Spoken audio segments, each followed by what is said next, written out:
When most people buy a Boss Katana MK-II, they've usually done a bit of research, but most of the time that research doesn't cover each and everything about this amp.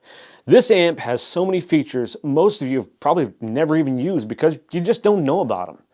Even as I put this video together, I found myself learning more about it in almost every segment, and I've had various Boss Katanas over the last 3 years. Here, I have put together probably the most comprehensive guide to the Boss Katana and Tone Studio in one video. It's kind of long, but I've chaptered everything out, so you can skip around if you like. Now, from the very basics of the actual amplifier's physical features to all the features in Tone Studio and what they do, this video helps explain what the features are and where you can find them. This isn't a tutorial on how to create tones, but more of a guide on all of the tools you have at your disposal to use the amp effectively, in both playing and recording. By no means is this a professional video. This is just me in my studio, if that's what you want to call this, and trying to put together a video that will help other Katana users. Now, if you find it helpful, please consider liking this video and maybe subscribe and share it with other Katana users. I appreciate all your support. Enjoy. So you got a Boss Katana MK-II, or maybe you're still doing some research and trying to figure out if you want to buy the Katana or even which one you want. It might seem like there's a lot on this amp to take in, and it might seem a little overwhelming sometimes, and that's probably what brought you here in the first place. So we're going to go over the basic parts of the amp and take a look and get familiar with everything on the outside. And later on, we'll work on making some tones from the panel, and then we'll dive into Tone Studio. Now, just for clarity, we're not talking about the Katana Air or Mini here. Only the MK-II line of 50 and 100 watt amplifiers. We're going to go over them all. And to make this portion as simple as possible, I put together a slideshow, and it may be a bit boring, but I hope it's certainly informative. Let's get started. I'm going to make myself disappear because I am not necessary for the rest of the video. I'm not necessary right now, so let's go. First, let's take a look at the top panel, or front if you have an artist. If you chose the artist, you are the elite. Joking aside, you chose the best of the bunch in my opinion and have the most features. Here's what each one of them looks like, starting from the 50 and going all the way down. But of course I'm going to talk about the artist first because the artist is awesome.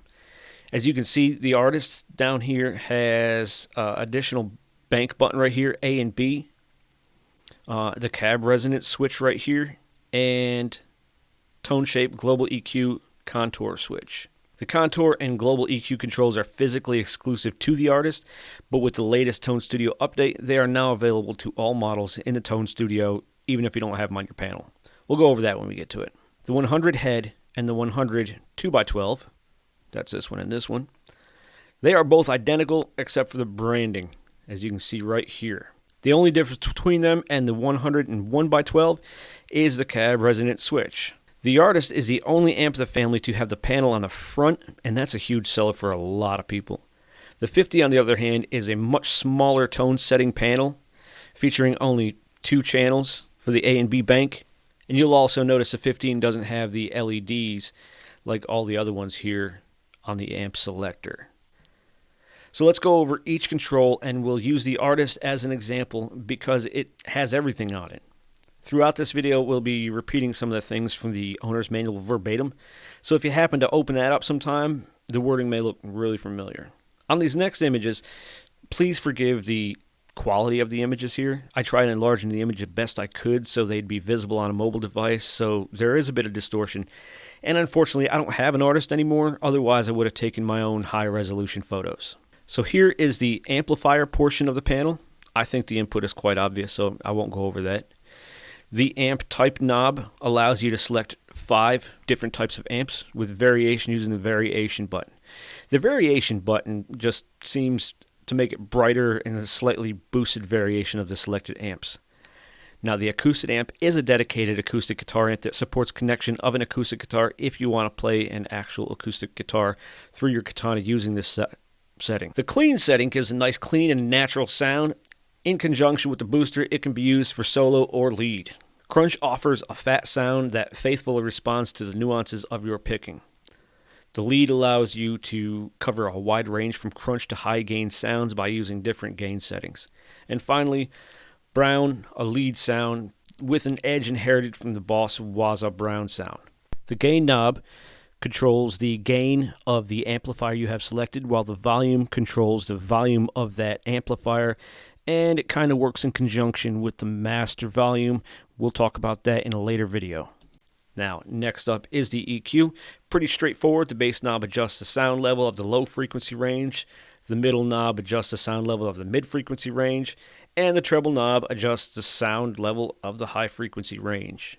The effects panel is where the magic happens. You have the buttons along the top for selecting different effects such as boost, modulation, FX, delay, and reverb. The outer knobs of the first knobs control the boost like overdrive and distortion, and effects like wah, tremolo, and octave. The inner knobs control the modulation effects and delay.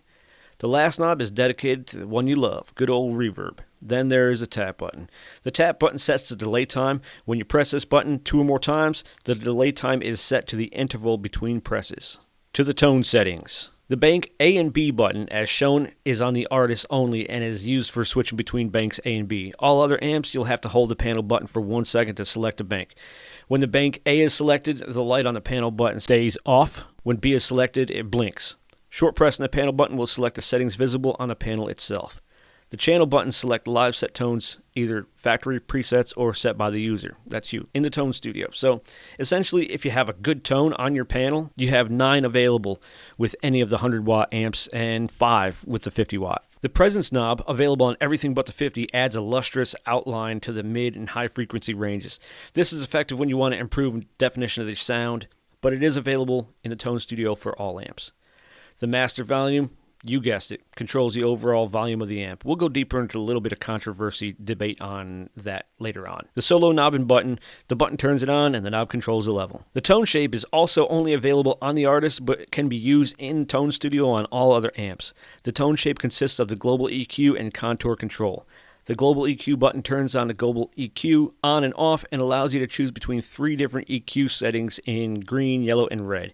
The settings can only be edited and customized within Tone Studio. Now, if you're not familiar with Tone Studio, it is the dedicated companion software to the Mark II line.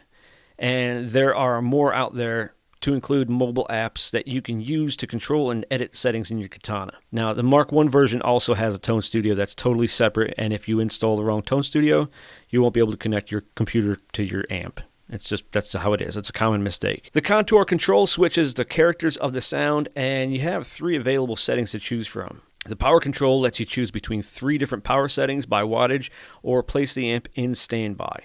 And lastly, the cab resonance button and power switch. The cab resonance lets you choose between 3 different cabinet settings. The vintage gives you a warm, sweet vintage sound, while the modern gives you a more modern cabinet sound with a tight low end, and the deep gives you a powerful low end with a distinctive edge to it.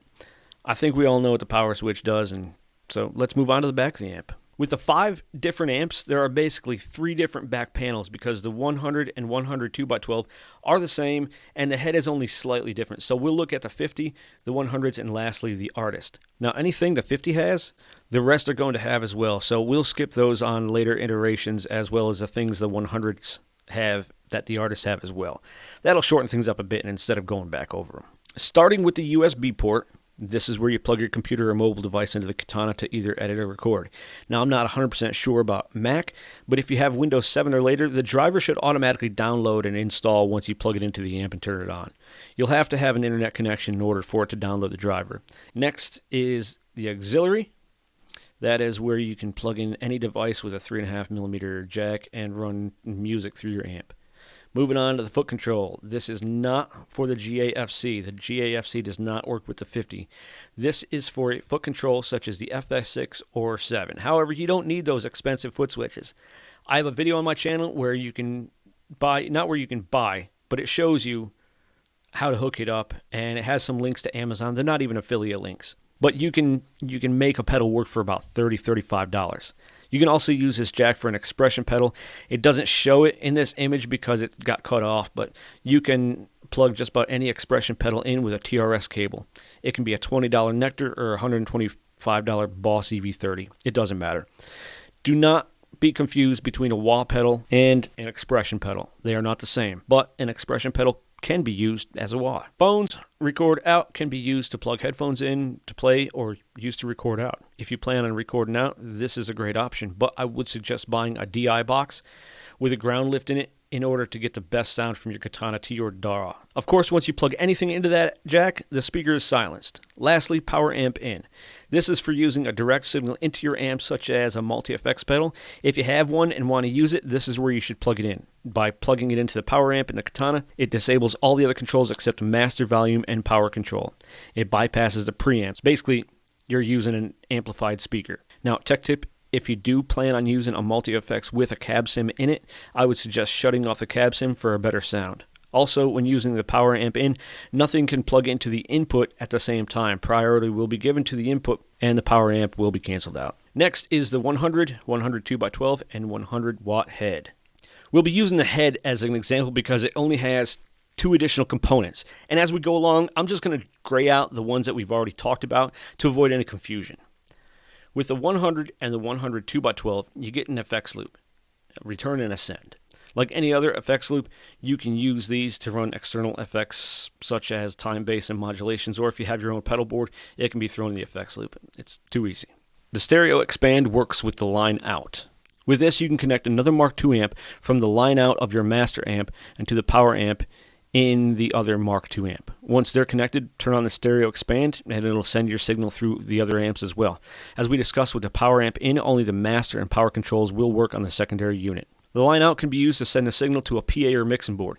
The amp volume controls the output of the line out. The master volume does not and can be turned down all the way if you just want to run the signal straight to the PA. Otherwise, you can play through both the amp speaker and the line out device. The foot control GAFC jack can be used to connect a GAFC or GAFC-X. We'll get into the GAFC later on. MIDI in can be used to control the amp with a multi-effects unit or a MIDI foot controller. This is only on the head and artist. Lastly, the speaker out is to connect a speaker cabinet to the Katana head only and should only be used with a proper speaker cable and a minimum 8 ohm speaker or cabinet. The artist, while having a lot of the same components on the back, has some additional features within them. We talked about the stereo expand with the 100s, which you can also do with the artist, but wait, there's more. The artist also has what is called dual link, which requires another artist. What you do is you run a cable from the power amp in dual link to the primary artist. Okay, I'm going to get this out of the way. The manual uses master and slave, but I'm going to use primary and secondary to avoid anyone getting triggered and reporting this video. So I know it's silly, but whatever. Anyway, you connect a secondary amp to your primary amp using the power amp and dual links on both amps, and you turn on the stereo expand on the primary, and you can use both amps. Now you might be thinking, well, what's the difference between this and the stereo expand line out? I'm glad you asked because it's very different, and this is where the GAFC dual link comes in handy. Now that you have the expand dual link set up, you plug in your GAFC to the solo GAFC jack on your primary, and then you run another TRS cable from your expression pedal dual link jack to the GAFC jack on the secondary, and you can control both amps from one GAFC, and now you can create different tones on different amps. You set them up to coincide with the same channel, and you can run them together like a wet or dry mix in stereo, or whatever kind of monstrous sound you want to create. Refer to your owner manuals for better visuals. Solo, as you can see, it's only on the artist. You can use a foot switch like an FS5L to turn the solo feature on and off, but you can do that now with the GAFC, albeit there is a slight delay when engaging it. We'll go over to that when we explore the GAFC. The problem I see with this is if you're using a solo pedal, you can't use a GAFC. And lastly, good old speaker out. Like the head, the artist has speaker out too. The difference here is you have to disconnect the factory speaker from the artist if you want to expand it and use a bigger speaker cabinet. But you have to be very careful if you use the 8 ohm out. You have to ensure that the cabinet impedance is 8 ohm or higher, and the same thing with the 16 ohms. The cabinets have to be 16 ohm or higher. Otherwise, you can damage the amplifier. Now, between the Waza speaker, the dual link, the speaker out, and the front panel, this is why I said at the beginning that the artist is the best of the bunch in my opinion. Now, that's going to wrap it up for this chapter. Next, we'll explore using the panel to make tone changes and save them to your amp. In this chapter, we're going to be working with the panel. Now, I've got Tone Studio open, as you can see, but this is strictly for reference. And I'll have some other references up here, such as this right here. These are the factory settings. And we'll get back to that shortly. But first, what we're going to have to do is a factory reset on this amp, because these are not all the factory settings. These last three right here I was playing around with after I already did a factory setting. So I figured I'd leave it, and I'll show you how to do a factory reset.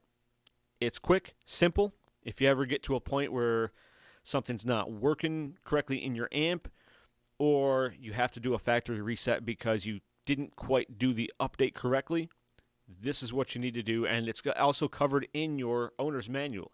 So let's do a factory reset. First thing you're going to do is you're going to turn your amp off. You're going to hold the panel button, and then you're going to power your amp on. You're going to hold that panel button until it starts blinking. And there you go. You see these lights starting to change right here? When it finishes, you are factory reset. And it takes a minute.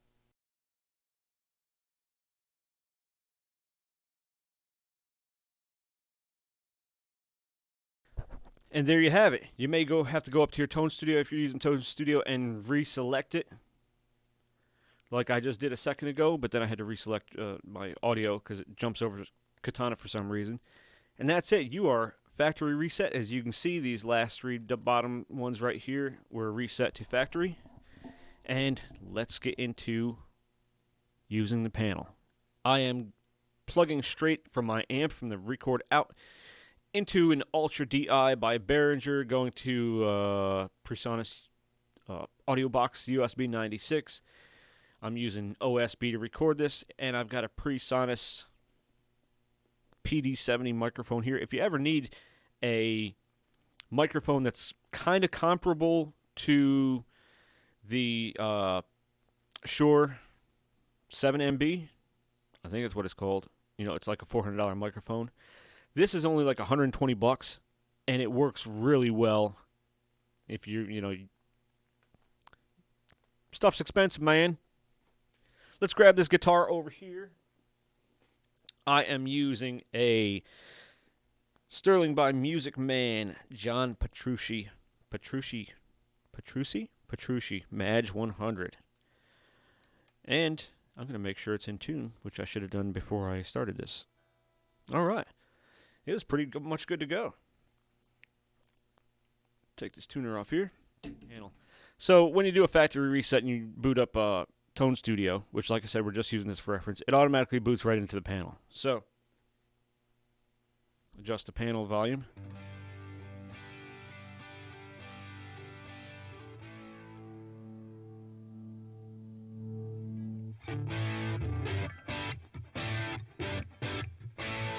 So we were at the panel. So before we get into working with the panel, let's talk about the volumes. You got your amp volume here and your master volume here.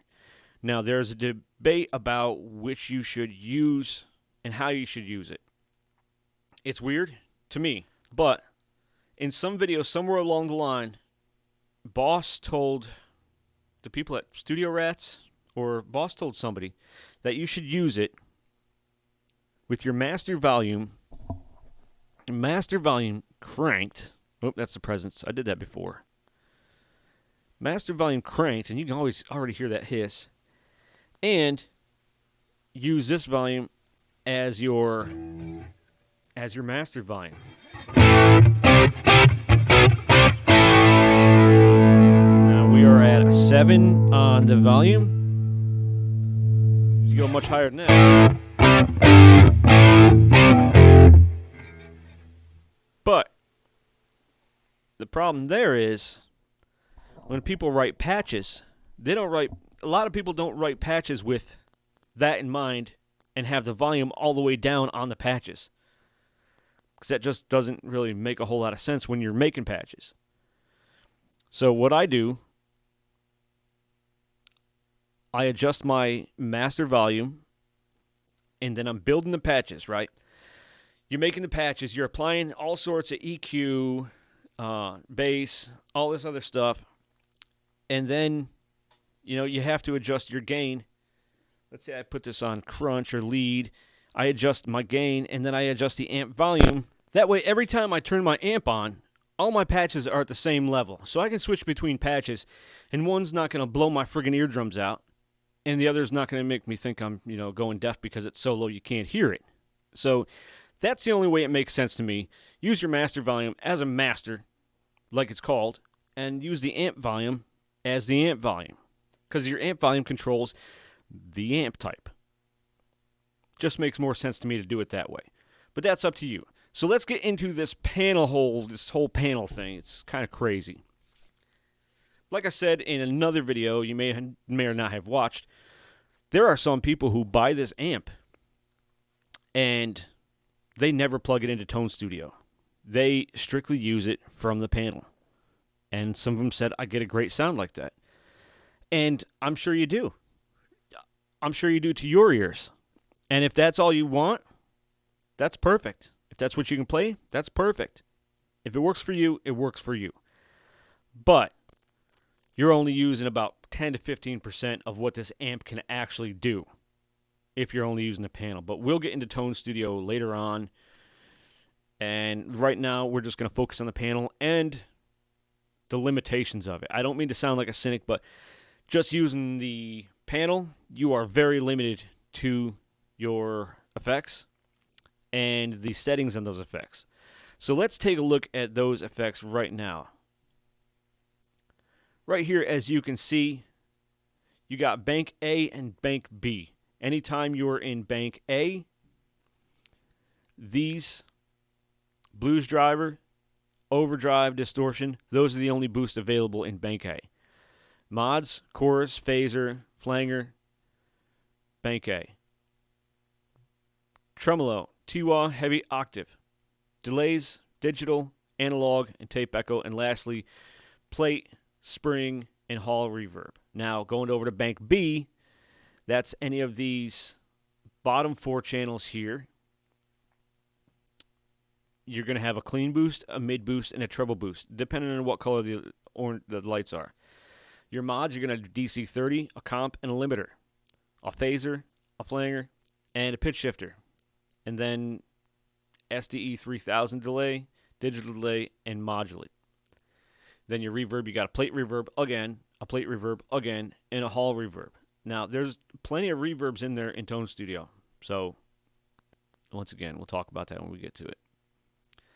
Let's minimize this and let's take a look at Modern Brown. This is one of the settings that comes shipped. These are all the settings that come shipped, factory, out of the box.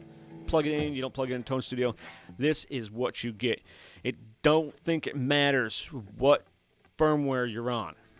I don't think they changed them. This is the Modern Brown sound, straight out the amp.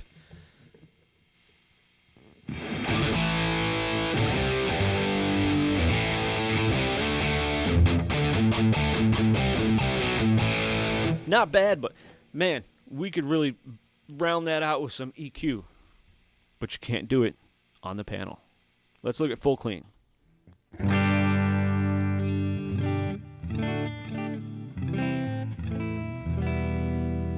Not bad clean sound. Classic crunch.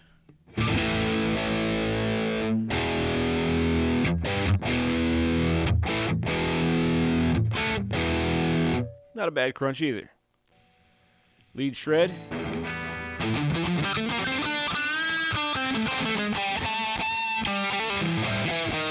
Not a bad lead sound. Good solo sound. And then edge crunch. Echo crunch, I'm sorry. Echo crunch. It's got that delay set in there. Modern lead.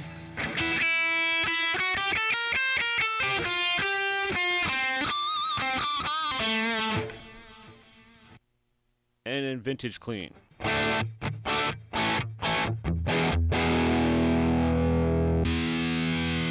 And modern power.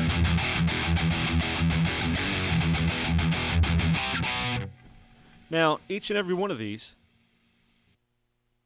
uses the variation, except, well, full clean doesn't. Classic crunch does. No, classic crunch doesn't. Lead shred doesn't. No, lead shred does. Echo crunch does. Modernly doesn't. Vintage Clean does use a variation. And Modern Power does. Now, I could, honestly, I could give or take the variations because it's more like a boost on it.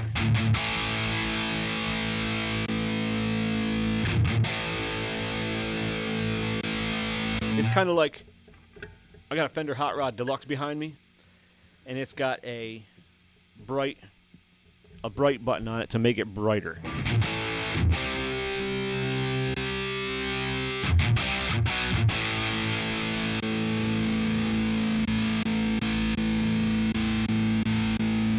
So, yeah. Those are all your factory set tones. Now, honestly, if I was to go to a guitar store and plug into this amp and start playing it with all those presets and start playing with the knobs and stuff, I probably wouldn't buy this guitar. This amp.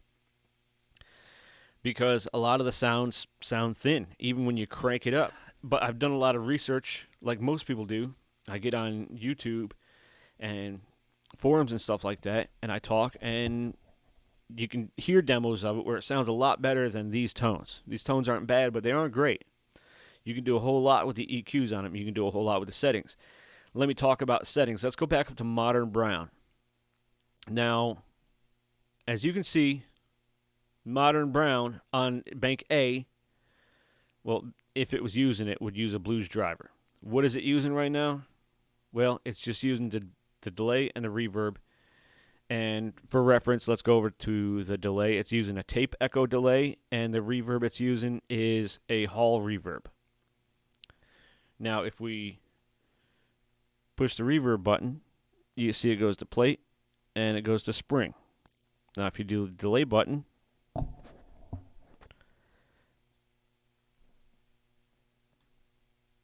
digital delay, analog delay, and back to tape echo. Let's change that to the spring, and let's change the delay to digital. And let's turn out the variation on this brown. Let's see how it sounds.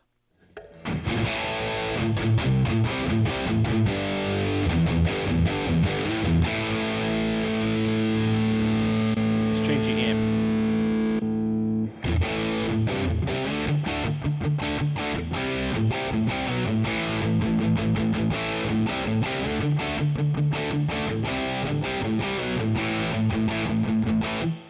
Now, if you wanted to add some boost to it, let's go over here. Now, this is like just taking a tone that is already preset and making it your own. You could do it from the panel as well. In fact, let's just we're going to click on the panel button. Now we're right back in panel. Let's pick an amp. Let's go. It's already on Crunch Amp. You can't see the LED, but it's on Crunch Amp right here. And well, you can see it. You can see it in Tone Studio over here. So it's on Crunch. The gain is about halfway. We're gonna turn that volume. We're gonna turn that volume up about halfway.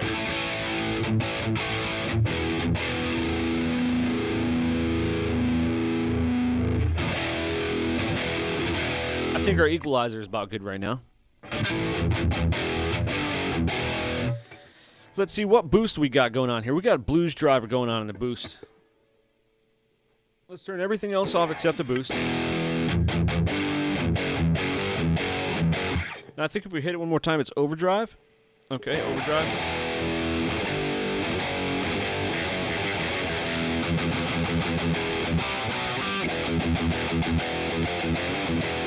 Doesn't sound too bad. And then we got distortion.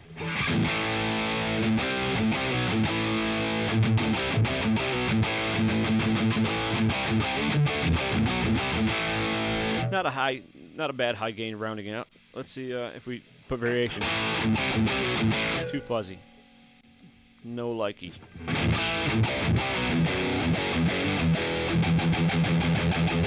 Now, like I said before, when you select the preset, unfortunately, the only thing you can adjust is the drive on the boosts. You can't adjust the tone, you can't adjust the bottom or the effects level. All you can do is adjust the drive. And it doesn't matter which one you're on. Let's go back over. That's it, okay? Now let's play with the mod. Now we are on the mod, and it's probably it's the chorus. It's the DC30? Oh no, it just says chorus.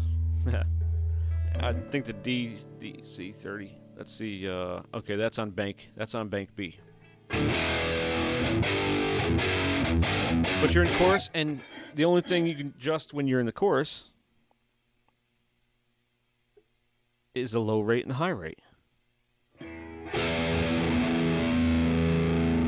So let's change the chorus. This is going to be phaser mod, and the only thing you're adjusting here is the speed.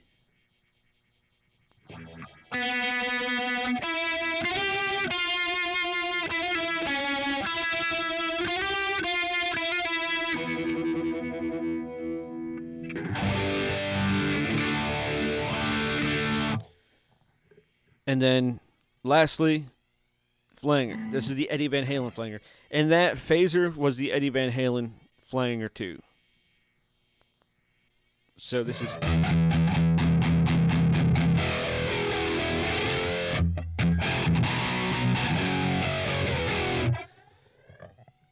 And, again, you're just only adjusting the speed.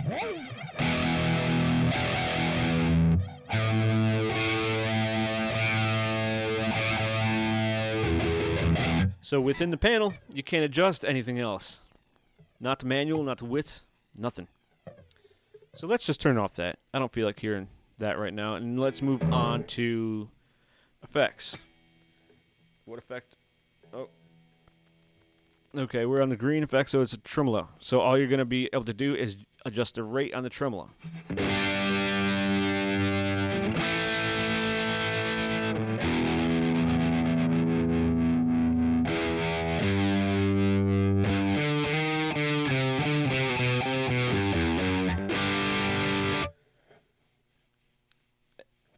The next one is going to be Tiwa. Let's get a little funky.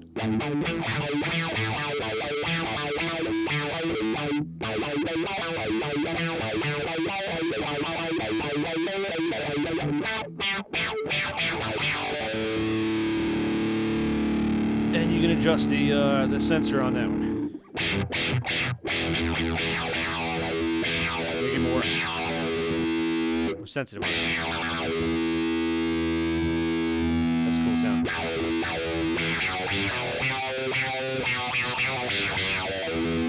And lastly on that one, you got heavy octave. See, when you go to panel, I should explain this on panel, it only pulls the effects from bank A. If you want to go to the effects on bank B, you're going to have to go to bank B and then just work with one of those. So, where are we at here? Oh, heavy octane.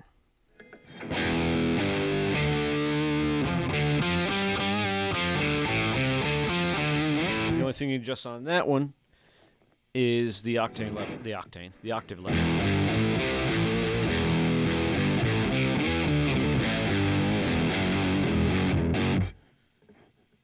Turn that all the way off, and now we're on the delay. The delay is the digital delay. Right now it's digital delay.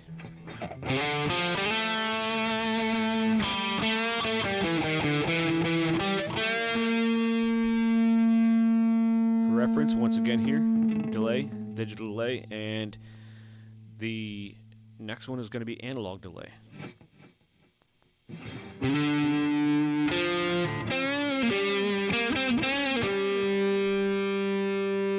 And what you're adjusting here is the effects level of the delay. See if you crank it all the way up.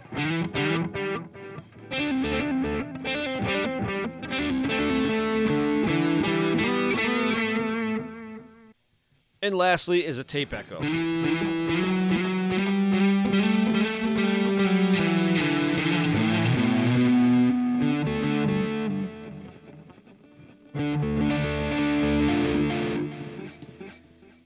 let's move on to reverb. Let's turn it all the way down. Reverb. I said that kind of funny. Reverb.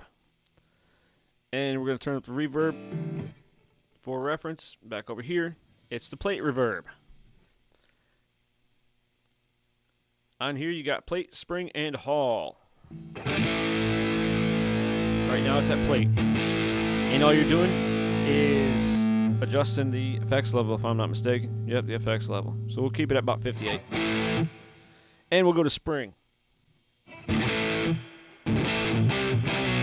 It's a decent spring reverb sound. Sometimes digitally you don't get a great spring reverb sound, but this one's not too bad.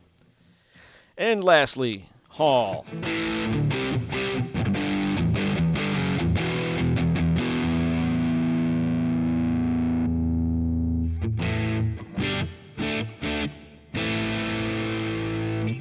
So those are all the ones you can work with in that bank. Let's switch over to bank B. It's blinking right now like it is in bank B, but we're not in bank B. So let's just come down here, and if we select one of these, let's see. If I push number or channel 3, it should jump down to vintage clean. No. Okay, so I don't know why that was blinking when it was on the panel. Let me check something here.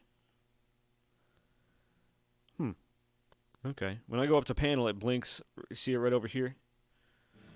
You see it right over here like it blinks. Because when you're on the B side, go to vintage clean.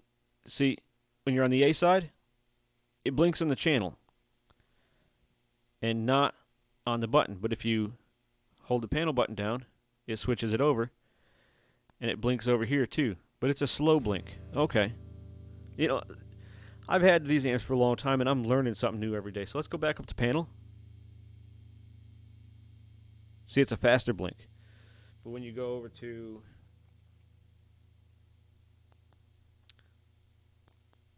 the B bank, it's a slow blink. So fast blink is panel, slow blink is bank B, no blink is bank A. See, when I was decided to put this whole video series together, I knew that I was going to learn something too. So I mean, you know, I'm still learning stuff about this amp. So now we're back over in bank A. We are on vintage clean, and we got a lot of gain on this one. And I'm going to turn the variation off because I don't like the variation. It doesn't need to be on there. Now that's a nice clean with a little bit of breakup. Now in this booster, if you turn it on, it's going to be a clean boost. So we're at a clean boost.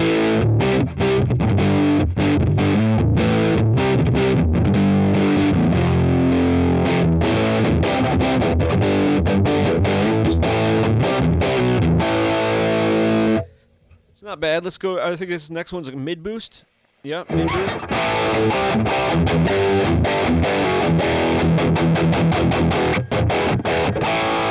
You get a lot of gain out of a clean amp. And then lastly is a treble boost. I like that mid boost much more.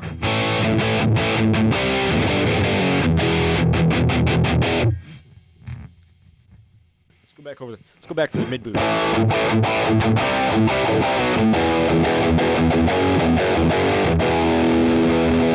And let's go over to mod. What do we got for mod? For visual reference, we got the DC30 chorus. And we're just going to adjust the chorus intensity.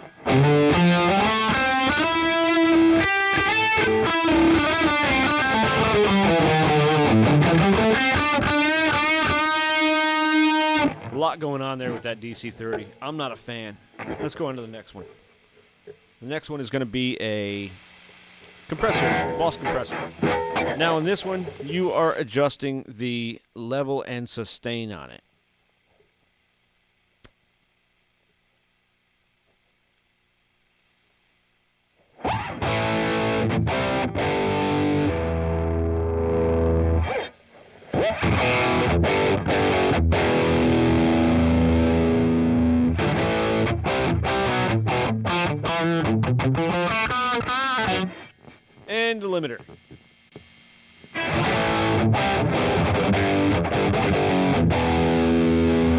again. We are adjusting the ratio on the limiter. See, it limits the volume.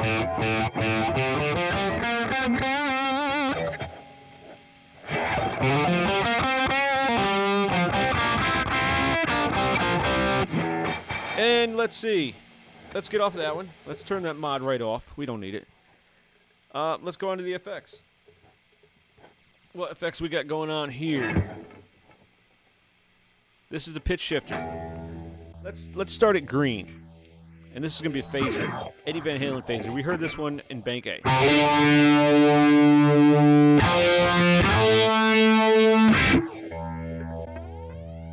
We got the flanger, Eddie Van Halen flanger. I wish I could play some Eddie Van Halen flanger.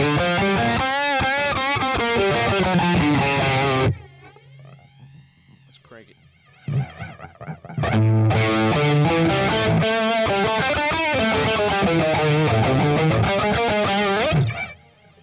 Yeah. Flangers can be funny.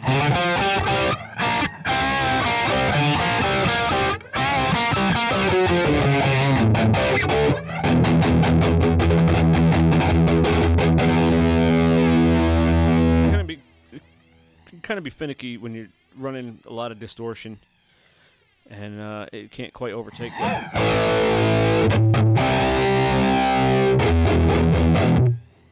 You hear it going out. Let's make it slower, nice slow burn.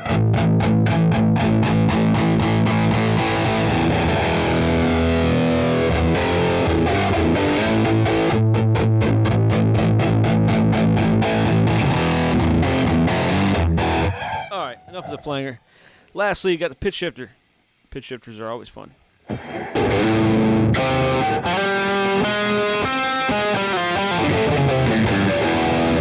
Make you feel like your guitar's out of tune. So, let's turn off that and let's go to the delay. What delay we got rolling on this side? We got the SDE 3000. So many adjustments as you can see here in Tone Studio. You know what adjustment you're making here? Effects level. That's it.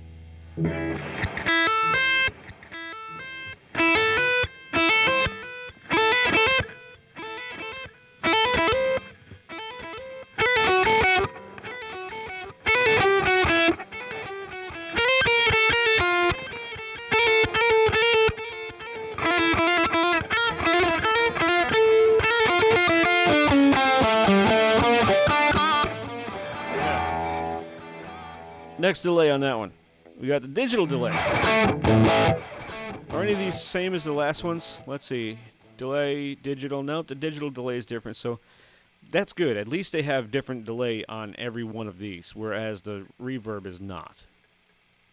So, delay. That is the digital delay, and next is the modulator.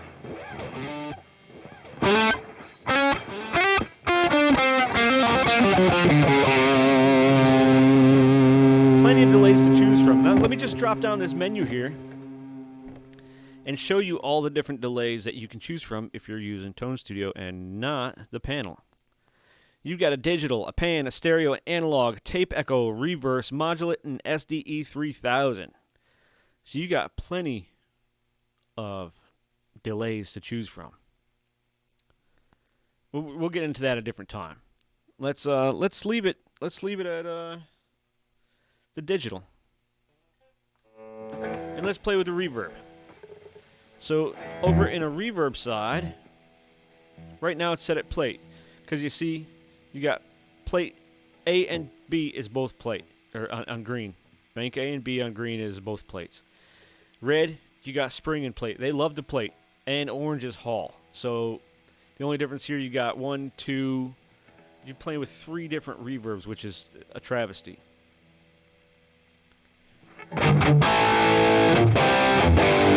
Because you got more. Okay, let's turn that delay down a bit. Let's turn it all the way off so you can hear the reverb.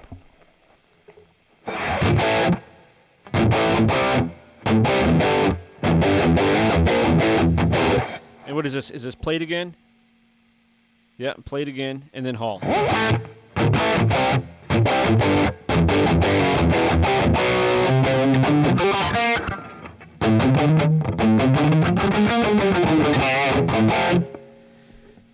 Let's look at all the halls, all the reverbs that you have under Tone Studio 2.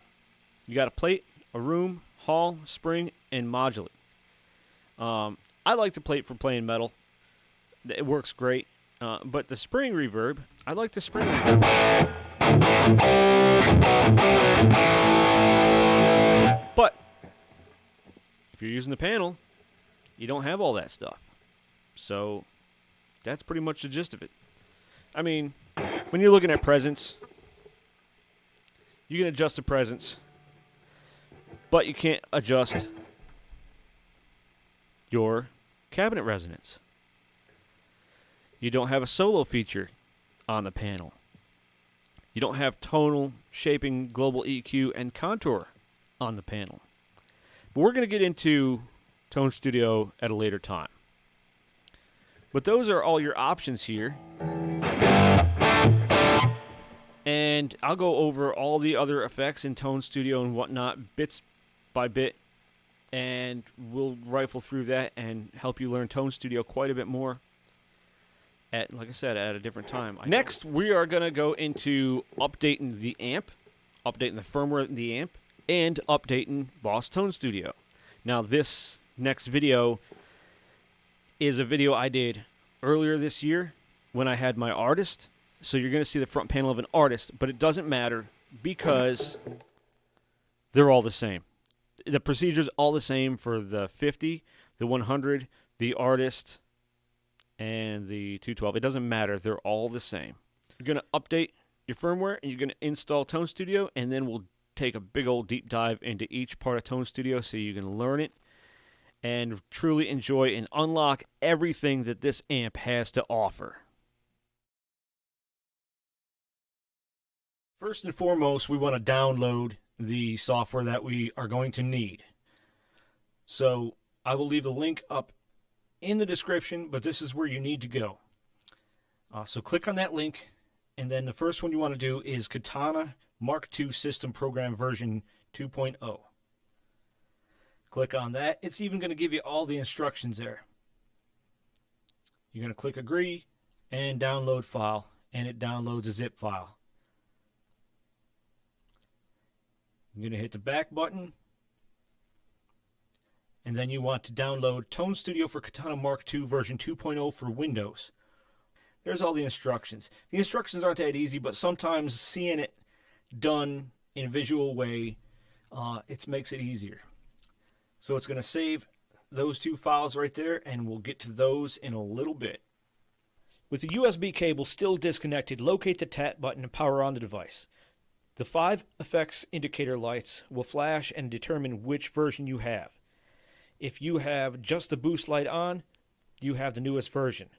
If you have any other lights on, you have an older version, but chances are you don't have the new version because it just came out.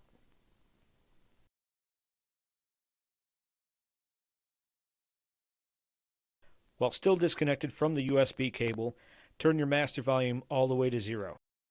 While holding the channel 1 and panel button at the same time, go ahead and power on your amp. Once it powers on, you can release those 2 buttons. You may now reconnect the USB cable to the amp. Let's get back to the computer. Back to your computer, you're going to open this PC, and you're going to see the Boss Katana MK-II icon. Do not copy the system folder into the Boss MK-II icon. Okay, so open it up. Removable disk may appear instead of the Boss Katana 2 icon.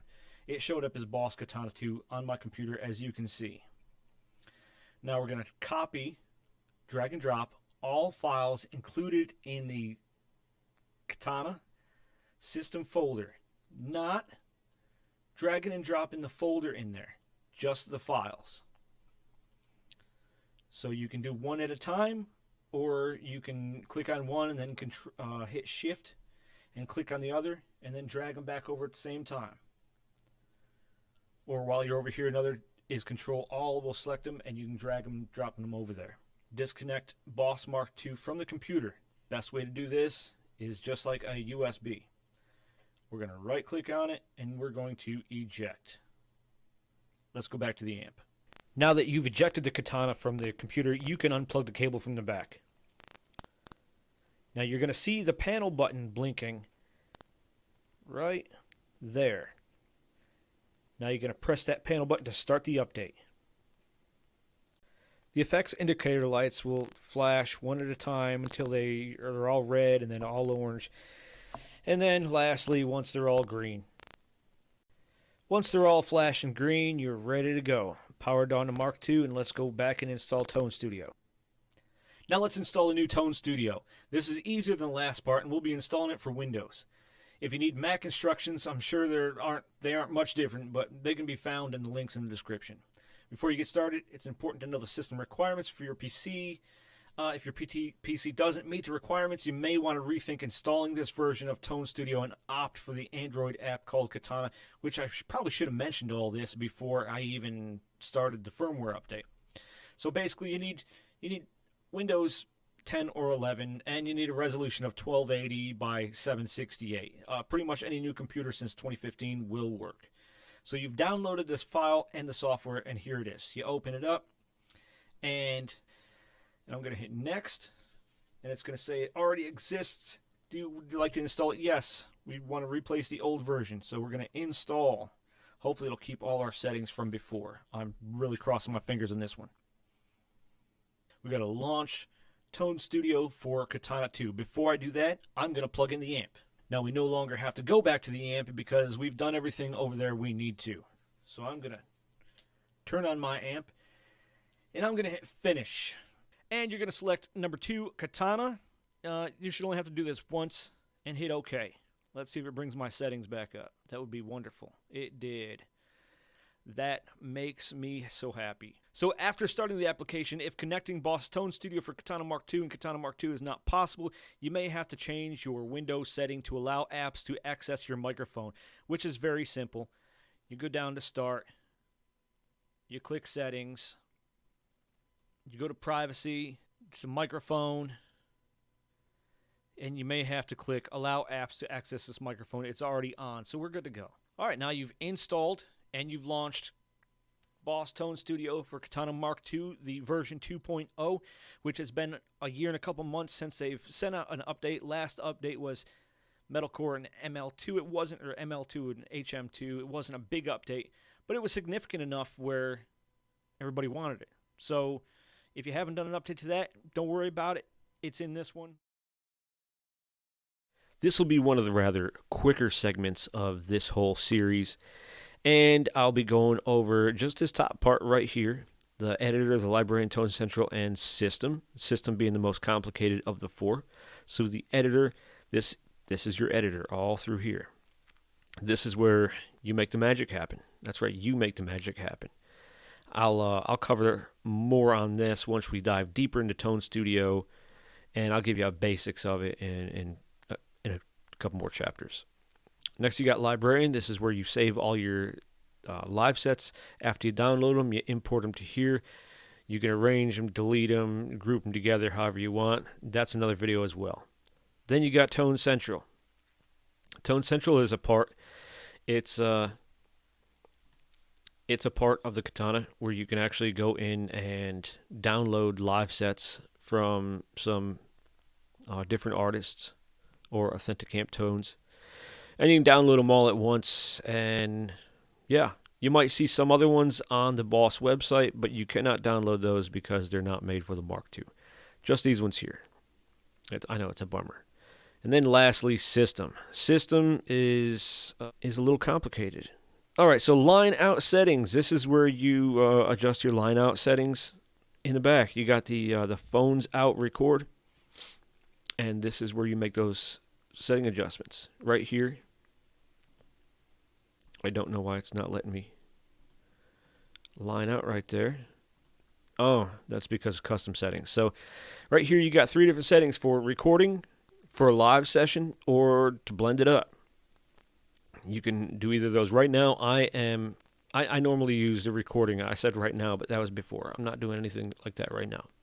I don't even have a guitar hooked up to the amp. I just have it on so I can get into Tone Studio. So you can choose any one of these three. Now to come down here, turn on custom settings, you got MKII and MK-II. You can use either or of those. You can switch in between them whenever you need to, but you can only run one at a time. Let's start right at the top. The DNY57 is made to simulate a Shure SM57. The DYN421 is made to simulate a Sennheiser MD421. You got the CND451 simulates an AKG C451, CND87. There's a bunch of different 87 microphones, so this is supposed to emulate a vintage 87 type large diaphragm. And lastly, RBN121, a Ribbon Royer R121 microphone. Now over here, you have the mic distance from the grill of the speaker. So you can put it right up next to it, or you can put it as far as 20 centimeters away. And then mic position, either dead center or offset by 10 centimeters. Power amp setting in. Now on the back of your amp, you have a power amp setting in. If you watch the very first video, it shows that. You can plug different multi-effects into it, and here are the settings for that. You got high pass filter. You can have it flat, or you can adjust the decibels higher or lower. Actually, it's just flat or lower. And over here, the high pass frequency, you can adjust it from 1 Hz all the way up to 100. And lastly, the level, you can reduce it by 20 decibels or increase it by 20 decibels. Next thing, you got your global EQ. This can be one of your best friends in a live and just jam session. You can choose your position for the global EQ, or either input, output, line out, or SP out. Now you got 3 different ones. You got, it's red, or green, red, and yellow. So that's how they differentiate them. Now you got 2 different types. You got a parametric EQ, or you got a 10-band EQ. Now let me just demonstrate here. You can set them. Move on to the next one. And I'm just going to turn that one all the way up. And then the next one, I'm going to turn this one all the way down. So next time you go in, either if they're off, bam, you can see where I made the adjustments. I made the adjustments, and I made the adjustments. So those are always available. You can tweak those to your own desire and have them ready at the touch of a button if you got the artist. Everything else, you need to have either Tone Studio or some kind of mobile app to use them. So let's put this back up to 0. That one back down. And we'll fix those later. And these up to 0s again. And if you double click it, you can fine tune it. Bam. Double click, fine tune. And we're back. But you can turn those on and off. On and off just means on the amp, it's on. And one of them is selected. On off, it's not selected at all. Now, USB settings. This is a little more complicated. This was for like recording USB out. You have a mix level you can adjust. You can adjust it from 0 to 200%. You have effects out level from 0 to 200%. And then you have the dry out level, like your dry clean signal. You can 100 or 0 to 200%. Make those adjustments. And then to effects level, I'm assuming this has something to do with the loopback. I'm not sure. It's kind of tough because Boss just wants you to figure some of this stuff out on your own. And it takes a lot of digging in Google to find the right answers. And sometimes you don't even find that. But the loopback here, so the USB can work both ways. It can send and it can receive. So if you turn the loopback on, it can receive audio in as well. MIDI settings. You can set up MIDI settings to control your Katana with a foot controller. I'm not sure exactly how. I have never done it. But if you're familiar with MIDI, you can go in and change all these settings. This is why I called the video almost everything you need to know about the Katana. because it's almost everything, because I don't know everything right down to exactly how everything works, but I know the features. Now the owner's manual, you click here, you click here, you download the owner's manual. It's that easy. Device settings, when you launch your Katana and then launch Tone Studio, it'll come up and it'll ask you, which one do you want to select. It's always Katana if you're just trying to do Katana. You can use the Katana as a DAW controller or as a control. And MIDI ins and outs, it's the same thing. You hit OK.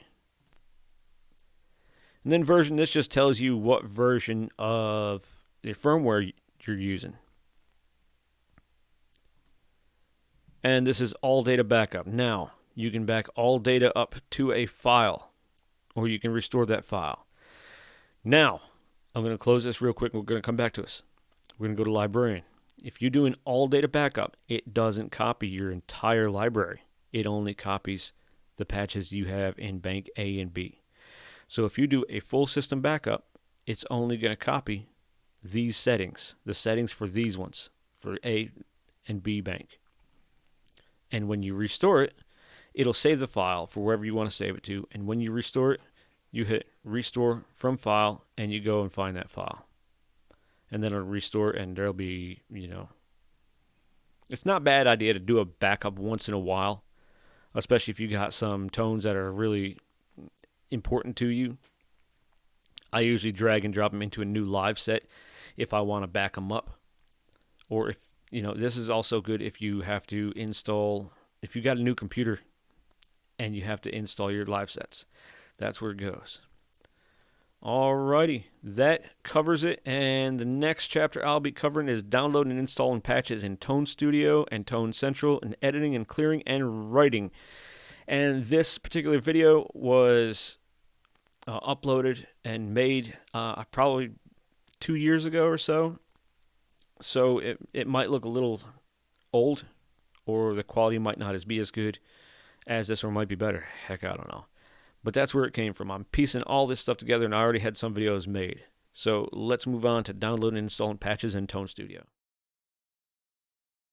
All right, welcome back to Guitarnivore. I'm going to take about 10 minutes today, and as you can see in the right side of your screen there, we're going to do some basic tone importing and exporting on the Katana MK-II Mark II version of Boss Tone Studio. I'm going to try to keep it simple. Not everybody knows how to do this, and so simple YouTube searches helps out people that learn visually better. I'm one of those people.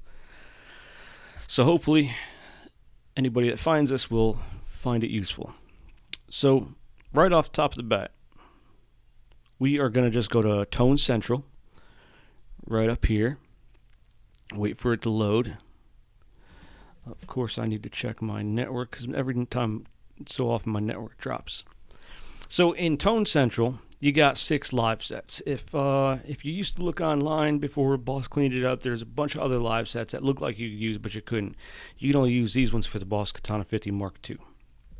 So you got 6 different live sets. You got Liquid Tones by Liquid Charlie, Songwriting Collection by Raphael Bittencourt, Katana Mark II Top 10 by James Ryan, Plug and Play Collection by Fernando Miata, I'm not sure if I'm pronouncing that right, and Authentic Amp Tones and Creative FX Tones. So we are going to add a couple of those to the library, but before you do that, you can always sample them and see how they sound, but you can't load them individually that I know of. I could be wrong, but I've tried it before and I haven't been successful.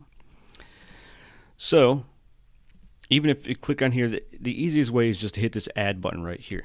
But even if you just click that particular one and hit add, it says complete. You come back over to your Librarian, the whole tone set's there. So let's go over to Tone Central, load 2 more just for context here. We're going to do Authentic Amp Tones, which has some really cool amp tones in it. And we're just going to hit that add button, and bam, they're in there. 1 more, and add. And that's how easy it is to add tones from Tone Central into the library. So let's go over to the library, and now we're going to add live sets and patches from another source. There's other sources. There's a couple of different groups on Facebook that you can join. And I think I've got one of them pulled up right here. And if you join this group, this is called Boss Katana Patch Central. And there's another one called, I want to say it's Free Katana Patches or something like that. I don't remember. But they're both really good. Now users can make and create patches, save the files, and upload them to this group. So I am going to go to the file section. And as you can see, here's a bunch of different files. Bunch of different TSL, which is the patch files. You can call them tones, or you can call them patches. Most people call them patches. But to download a patch, we're just going to keep it simple and click on this AC/DC tone right here, and it brings up the post that the person uploaded it to. And all you got to do to download that is click there, and it'll download it right here. However, I'm not going to use that particular one because I have a bunch already in a folder. So once you have that saved, you come, this is the import button here, this little it looks like a paper tray with a down arrow. You click that import button and you want to import from file. So you go to import from file and it'll show your folder right here. And some of these are individuals and some of them are fully decked out 12 to 15 different tone live sets, like this Rock Legend one. Let's open that one, and bam, you see all those. There's 8 of them there. Let's do one more. There's a cool Pink Floyd set that I like in here, Pink Floyd Tones 1, and bam, there it is. Now let's see if I'm sure I can find an individual one that's just going to load one thing. Where was it at? Purple Rain. I think Purple Rain's a simple one. So I'll double click Purple Rain, and there you go. There's just one patch. Now I'm going to use that one as an example for in a second. But all these patches, if you have your guitar plugged in, turned on, not on standby, you can go through and sample these patches before you load them over here by simply clicking on them, and that selects it, and then you can play your guitar and sample it through the amp. And you can do that with all of them before you go pulling them over here. So that's basically how you sample them. And if you don't like them, we're going to delete live sets and patches right now. If you don't like it, let's say you tried Purple Solo. You didn't care for it. It wasn't a good Purple Rain patch. Because on those websites and groups, there's a lot of good patches and there's a lot of not so good patches. So if you want to just delete one patch, you can click the little 3 dots there and click the trash can, and away it goes. Now let's say there's still more patches in here. If you want to delete the whole live set, same concept. The little 3 little dots up top there, you can either rename it to if you like, and delete, and it deletes that whole thing. Now we're going to delete a whole another live set anyway. Deleting that live set right there, and trash, and it's gone. So now you want to, you found some patches that you like. You want to load them over here into your Katana. There's 2 different ways of doing that. You can let's do Comfortably Numb. We're going to select the live set that we want, and you can hit right, and then down here you can choose what channel you want. We're going to go channel 1, Comfortably Numb, and right. And the other way to do it, click it and drag it up here until it turns red and drop it. All right. Now you want to export a live set to the Katana. That means take this whole live set and load it over here, or you want to export it to a file as like a backup. So let's create a live set from other live sets, and then we can export that one. So let's click Create Live Set, and we're going to call this live set. We're going to keep it simple. I'm just going to put 1 there. So there's 1 live set. So I'm going to take this live set, and I'm going to take a few tones here, and I'm just going to click and drag them over here, and I'm going to do 4 of them. That's how you create a live set. That's too easy. Now, if you want to export that or write that whole live set to the Katana, you can come over here to the Export button, click Export. You're going to select that live set, and you're going to click on Katana, and you'll see in just a second. Hit OK, and it exported that whole thing right here. Now, if you want to export it to file, to save that live set, you hit the Export button, grab the live set, hit File, and it opens up the folder that you last downloaded it from. You can rename it. I've already named it here. I'm going to hit save, and it's going to ask me, do you want to replace it? I'm just going to hit yes. And there. You've exported it to file, and you've exported it to the Katana. Now you saw how to write patches, export them, and create Livesets. And now we're going to import Liveset from the Katana. So we want to hit this import button, and we're just going to click. Before we do that, let's delete this Liveset. Let's pretend it's not even there. Okay, so we got this Liveset here now. That's the same one we created a minute ago. But we want to import it from the Katana. So we're going to click the import button, click Katana. We're going to name it. We're going to name it 2 this time, and then hit OK.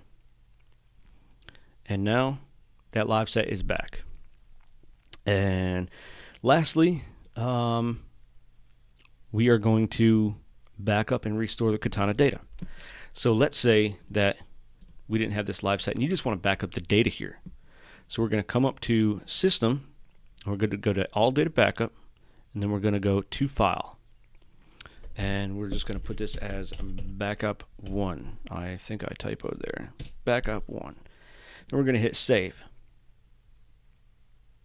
And it's backing up the data from the Katana, and hit OK. And you want to close that. And let's say you came over here and you accidentally, or not accidentally, I didn't do that right. We export. I want to export this Liveset, Authentic Amp Tones to Katana, and you saved that Liveset, or you saved that backup, and you want to get it back. All you got to do, oh, I hit the wrong one. That happens often. Is hit Restore from File, and that was 23 that we did. No, it wasn't. That was a different one, but that's okay. It's the same concept. It says complete and close, and going back to Librarian, there is your backup. I'm looking at my list over here, and I think I've just about covered everything. Now, if you want to clear out a channel on your Katana, you click on here and you hit clear, and it's going to say a temporary tone setting will be initialized. Now, if you go over to editor, it's pretty much 0 and 50'd everything out right here. Now, if you want to completely just clear that after you've done it temporarily, hit right, and then you can come back over here and you can rename it and hit right, and you can see the difference between this and going back up here. And we'll get into more elaborate settings and whatnot in later videos. But I just wanted to take, running on 10 minutes now, I just want to take about 10 minutes and show you guys the basics of using the Librarian. And I will have another video coming up sometime within the next couple weeks using the Katana Librarian from, I can't show you exactly what it looks like without hooking it up to the Katana. In order to do that, I got to unhook this, and it'll be a mess. So, but yeah, we'll go through that, and I'll show you how to load basically the same thing and play around with the settings in there on your phone or your tablet. And it's really handy. It costs about $7.99, but it's well worth it. So that's it. I'm going to wrap it up, and I hope you find this video very informative. And if you like this video, hit that like button. If you want to subscribe and get more of these tutorials, hit that subscribe button. I don't care about notifications, so I'm not going to tell you to hit that notify button. That is up to you. So until next time, we'll see you on the flip side.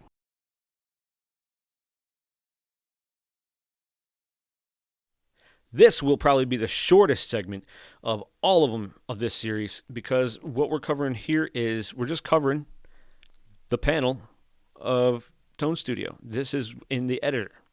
This is where it happens. And going forward, I'm going to, chapter by chapter, I'm going to go into detail of every one of these and cover that. So those videos might be quite a bit longer, but this one I'm just going to show you. This is just like using the panel on the amp, except you have a couple more features. Just right here. Choose it up and down. That's how you choose your amp on and off. Gain, if you want to fine tune it, you can do that, and type it in there. Same thing on all of them. See how it gives you that option? Or you can just click and drag what you want. You choose your boosters just like you do on the amp. You turn it on, green, red, yellow, green, red, yellow. And you can see it down here cycling through the defaults. Blues driver, overdrive, distortion. Same thing with mod. Green, chorus, phaser, flanger, and so on and so forth. Till you get here, you got cab resonance. You can choose a vintage cab. I covered what those vintage cabs did in... did I cover those in the basics? I did, because we covered the artist too. So you got vintage, modern, and deep. And you got your presence, you turn your presence up and down. Solo, you turn your solo on and off, and the volume of it. And over here, I covered that in the global EQ. I showed you how you can make adjustments in that. And you can turn them on, off here. Blue, blue. There's no blue in here. Green, red, and yellow. And down here, you got your contour. Now, if you go down here, you'll see the contour. It changes as it goes. And you can make adjustments to it. The frequency shift of each contour. Let's set it at 0. And that's pretty much it for the panel. Next, we're going to dive a little deeper, and we're going to go and do effects and chain. Effects and chain. So we covered effects when I did the using the panel for the amp itself, not Tone Studio, using the amp panel, and what came shipped out of the box. Take it out of the box, you plug it in, you don't even put it in Tone Studio, and this is what you got. You got a blues driver, overdrive, distortion, and so on and so forth across the board. This is what you got. Okay, so if you wanted to change those, you can go into the individual patches and change them, but that's not going to be your default anymore. So if you want to change your default patches that are available to you from just the panel, you have to go up to panel up here, and you can change. I'm getting some kind of buzz. I hate that. You go up to panel, come down here, and you change it. Let's just go right down to center OD, and then we're going to put this on metalcore, and we're going to put this one on right. Okay, and then we're going to right to the panel. And even though these are the same, now you've got new defaults. So if you wanted to work them from the panel and you wanted to make heavier patches, whatever, this is what's available to you now. That's how you change the defaults. And that's the effects. Now, chain. Chain is a bit different. This is your effects chain. Right now in Boss Katana, you have 7 different effects chains. If you use a third-party software like Katana Librarian, you have a lot more.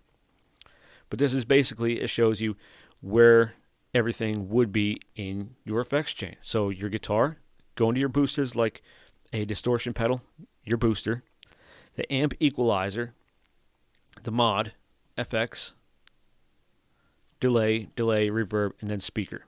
So this is your guitar, this is your booster, and this is your amp. Everything from here on out is pretty much your effects loop.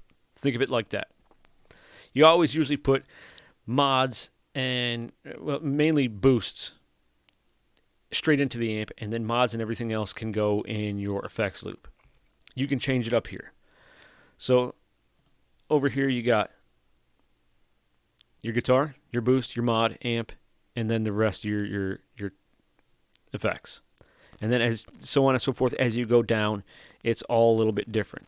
It shoves some of them before it and some of them afterwards. And you can't rearrange these, but you can in the Katana Librarian, it's a paid app, and it's really cool. I'll cover that in another video. So, to me, chain 2-1 and 3-1 usually sound the best. I try to go with chain 2-1. That's my favorite.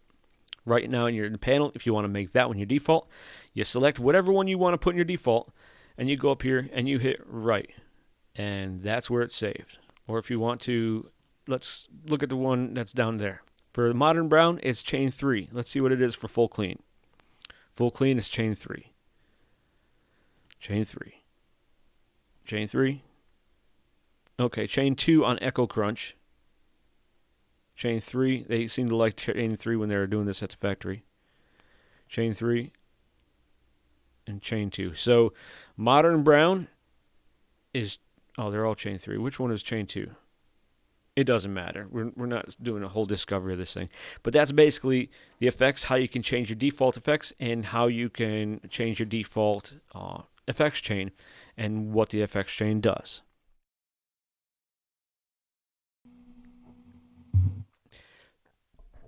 So this part is going to be all about the boost, all the boost settings and what they're for. So we've gone through all the boring stuff. Now let's try to discover some of the cool stuff like the boost, mod effects, delay, so on and so forth. But right now, we're just going to focus on the boost.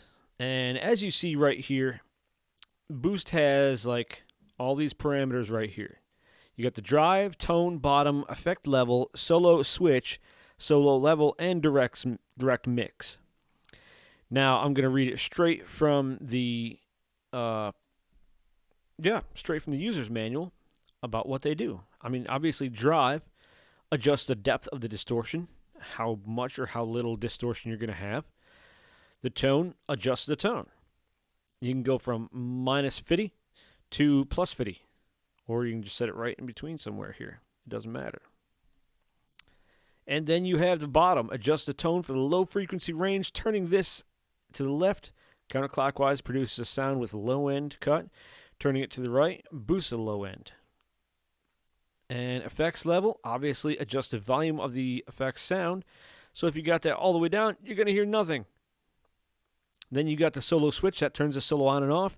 Solo level, that tells you the level of the solo. And lastly, the direct mix, adjust the volume of the direct sound. So let's go into a little depth of all the different types of solos we got going on here, because you got a ton of them. Now, as of this video, the latest one is the Senta OD, which is the clone. So let's start right from the top. A clean boost. It not only functions as a boost, but also produces a clean tone that has punch even when used alone. So let's go over to our starter tone right here, and let's play around with each one. Let's go all the way up to clean boost, and we're going to turn it on. Not warm boost, I said clean boost. And turn up the guitar and see what we're sounding like. See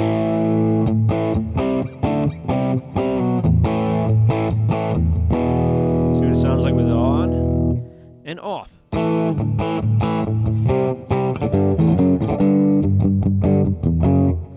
Now, if you put that in a crunch amp, let's turn the gain down on this crunch. Now let's turn that clean boost on.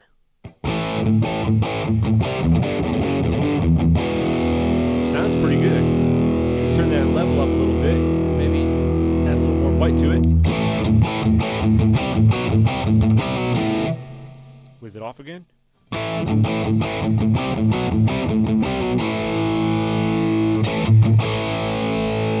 Bump up that drive some.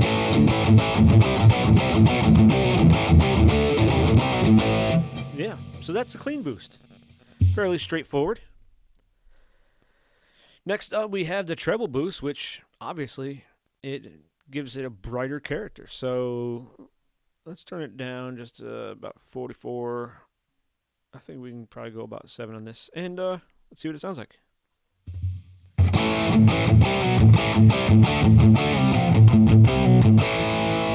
it off and see how it sounds. Turn it off and see how it sounds.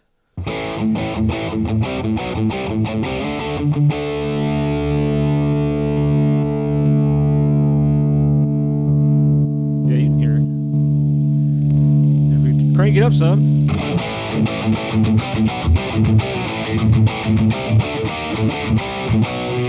A little too much edge on there, but yeah. Next thing, you got the mid boost.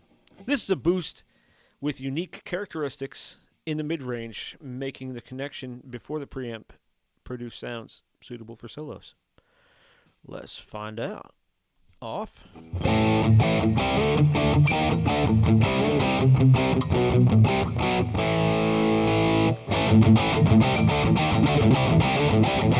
It also makes you play faster.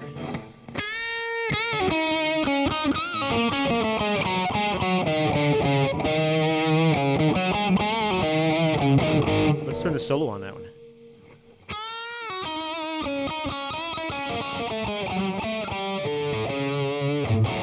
Went off key there for a second. But yeah, I like that mid boost. Next up, we have Crunch Overdrive. Now, if we already got Crunch, let's turn off the Crunch here. Let's see how crunchy it really is.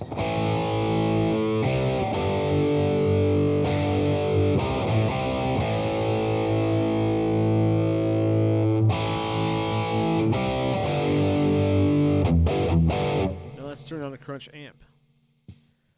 Because with most overdrives, it helps if you have an amp that is pushed slightly to the edge. See, like this one is not, so let's crank up the gain some.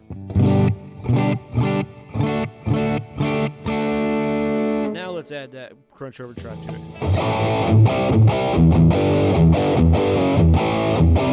Let's turn off the solo.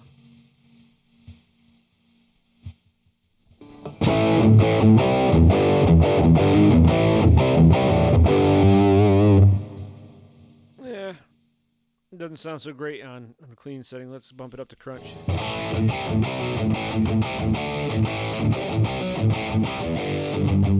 I'm almost thinking that I should have just recorded a riff, had it in a looper, and played it out like that, but that's okay. Let's see, with the Crunch.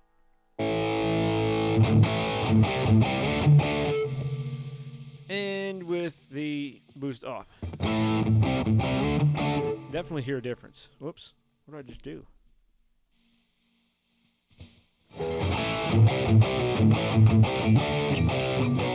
Moving on, Blues Drive.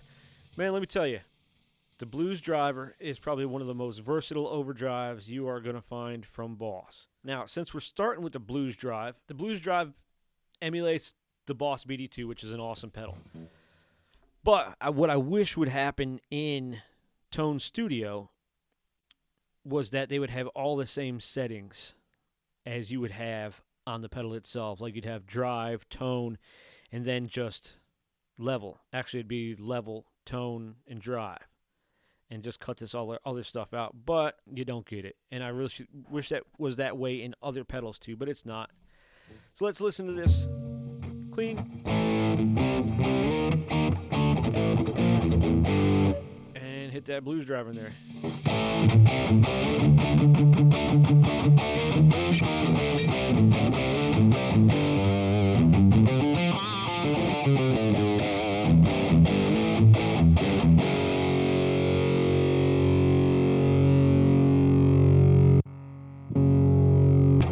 So the Blues Drive is...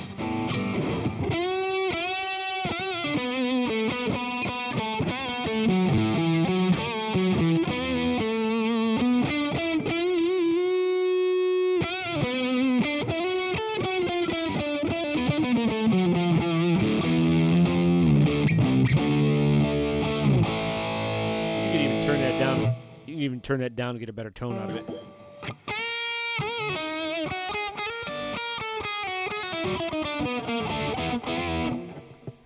So that's the Blues Drive. I love that. You can incorporate that into a lot of different tones right there.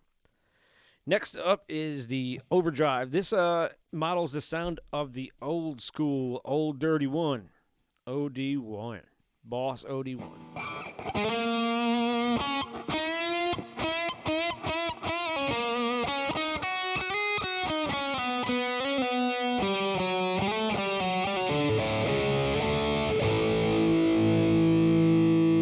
I'm thinking that maybe I should have grabbed a single coil so you could hear some of these overdrives in single coil, but I'm not going to go with switching everything up. I got this contemporary jazz master with some active humbuckers in here, so it's just what I'm using. But I'm just trying to do a quick demo of all these different boosts right now.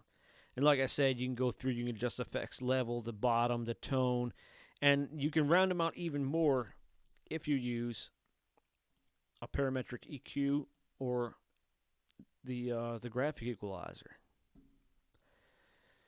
Next up, we have the natural overdrive. This is supposed to mimic like an amp's natural overdrive. Now, we put it on clean. See, it's not a whole lot there.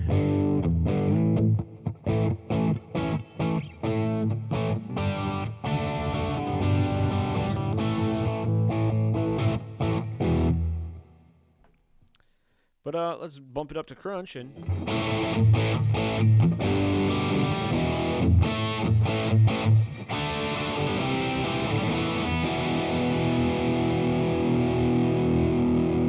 Something's out of tune. Let me take care of it. All right.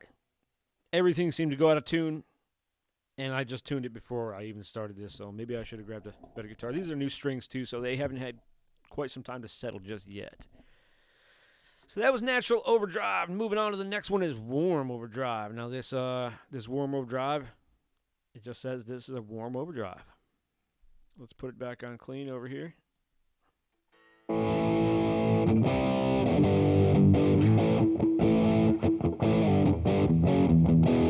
That is a bridge pickup. It just sounds a little low because it's a warm overdrive.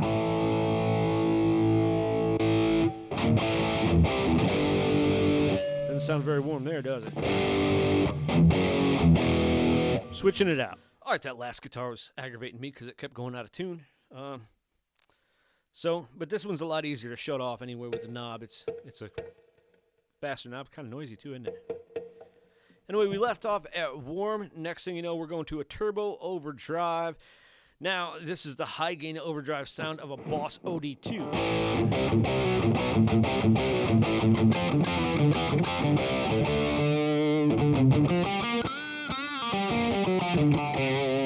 Never been big on turbo overdrives.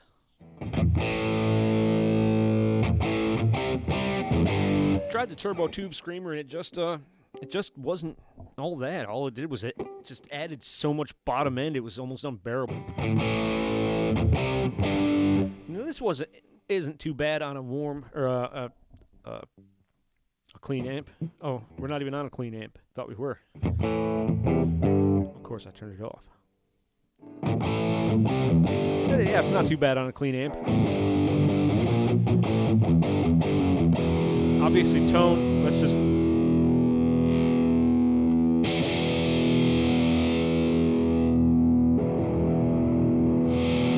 demonstrate the actual controls here for you.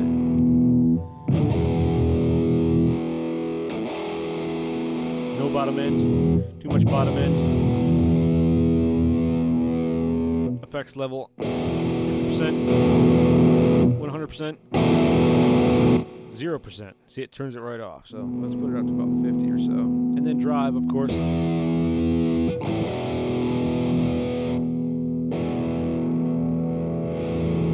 And I already demonstrated solo.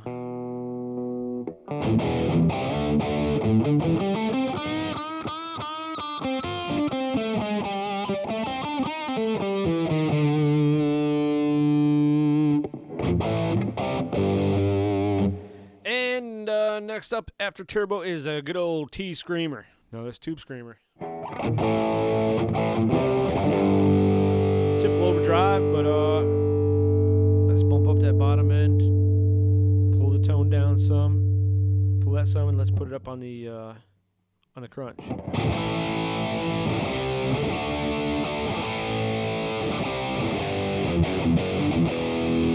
Tube screamer can really liven up your sound, especially on crunch, and you add some parametric EQ to it, and man, it's really good.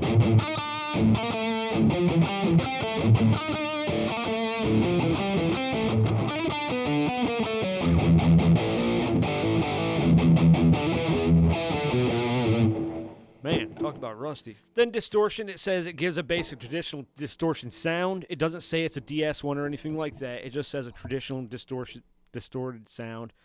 And you can keep that on a crunch too, and it's still...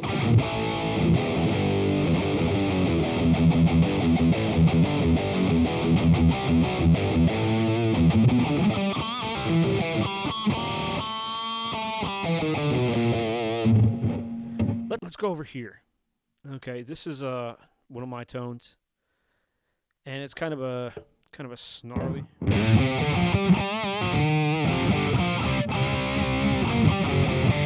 Because I've got a bunch of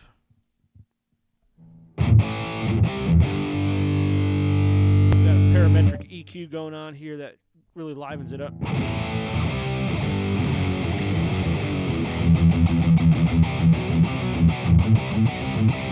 But let's go back over to boost and let's go to distortion.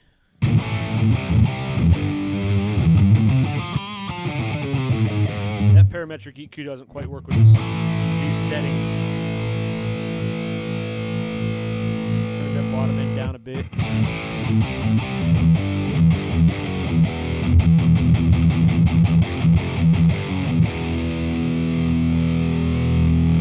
I think you can get a lot better sounds out of other pedals besides the distortion on there. Like I showed you a minute ago, the Tube Screamer works awesome. I don't even have a Tube Screamer on my regular pedal board, but here it sounds great.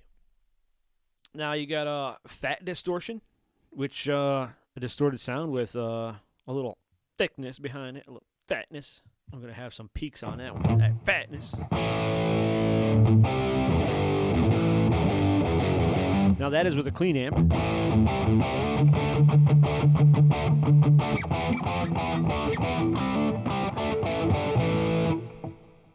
I add some crunch to it. Turn that gain down a bit. Let's turn the bass up a little bit on this amp.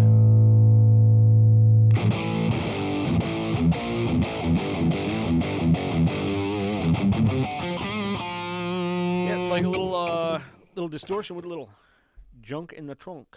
Next, you know, you got a Governor DS. This is another cool one too. Actually, it's Distortion Plus. I got ahead of myself. Distortion Plus model's an MXR Distortion Plus. I'm not a fan, but we're gonna play it anyway. That's with the crunch channel already.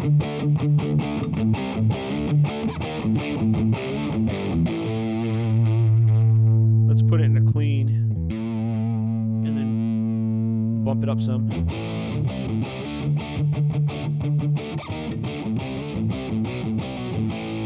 Not too bad. And what I was saying before, Governor DS. This model's an old Marshall Governor. Oh, Governor!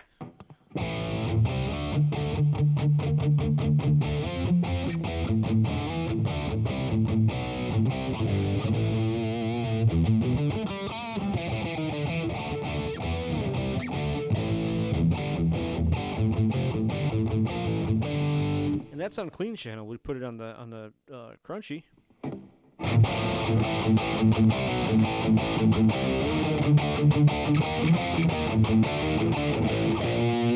And that sounds really good with parametric EQ too if you play with that. I know I've said parametric EQ a bunch of times. Next up we got a good old rat. You know what a rat is. It's a little distortion, it's a little fuzz, it's a little overdrive. Let's put it on the clean.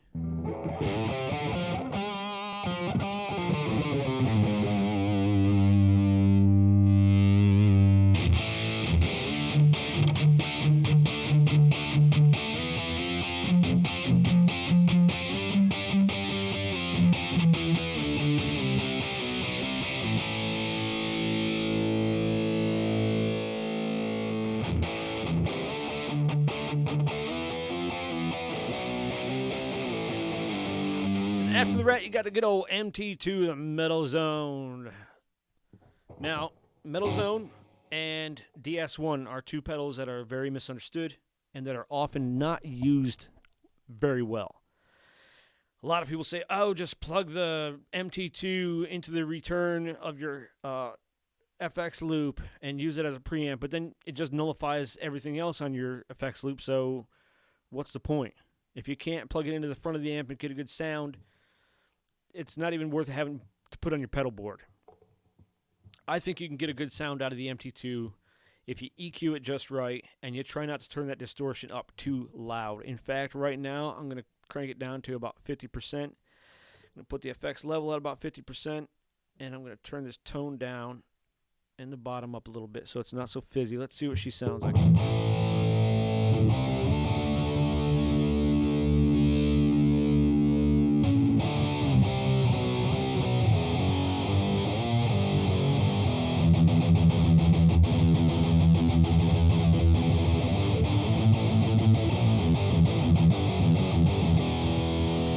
Add a little effect level on there.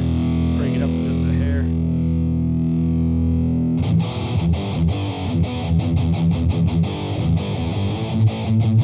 See, everybody wants to take that drive and turns it up way too high, and it just starts getting a little fizzy from there.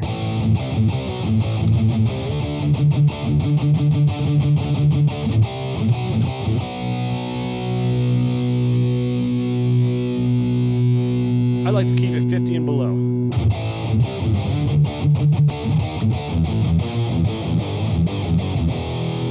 Like I said, this is another one of those where I wish they had the same controls as the Boss, because it has a high-low, and then it has a high-low mid-frequency that you can adjust. Moving on. This is distortion sound. This is exactly how they got it written. This is distortion sound that is ideal for performance of heavy riffs. Sometimes I think stuff gets lost in translation when this stuff comes overseas. This is distortion sound. That just doesn't sound like proper grammar to me. This is distortion sound that is ideal for performance of heavy riffs. Well, so is the metal zone. So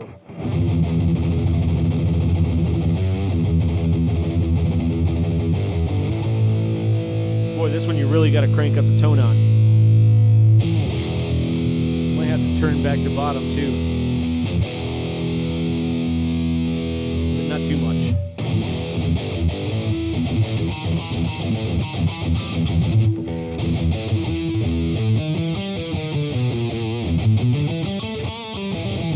There's just something about this that I don't like. So that's your metal distortion. Let's move on, because that one sounds like hot garbage. Next is a 60s fuzz, models of fuzz face.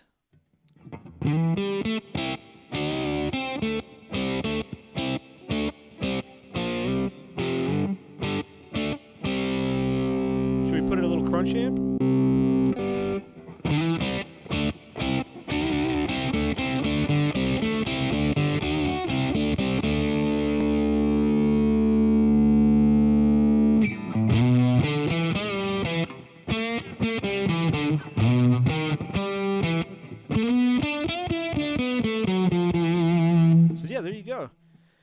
Next up, you got a muff fuzz. This is models and Electro-Harmonix Big Muff Pie. I think I got too much bottom end on this one already. Let's crank that bottom end down some. What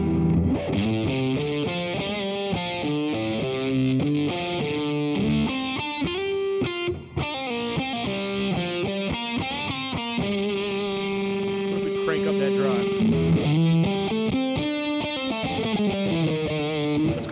Let's go back to the 60s fuzz and hear that crank like that.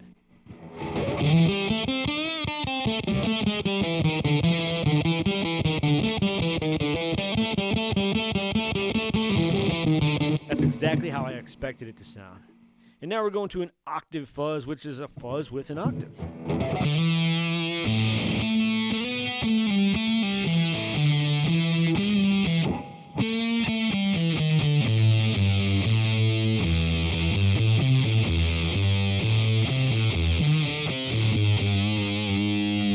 Nice. I like that whole octave sound going on with the fuzz. It sounds cool. And next thing we got the HM2, the heavy metal, the Swedish chainsaw. But on this one, if you crank everything up, if you dime it out, it's going to sound like ass. And you got to take it off the crunch. You got to kind of put it down here. You have to give it some bottom.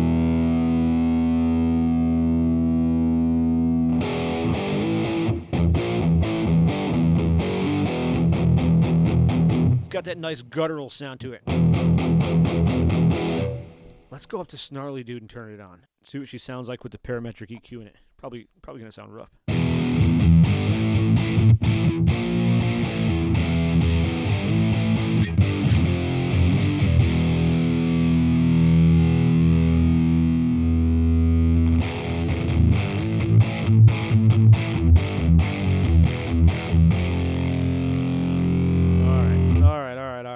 Settle down. That's too much. That is a Swedish chainsaw. You can really dial that one in too if you take your time and kind of work it out. You don't have to have that full-blown Swedish chainsaw sound.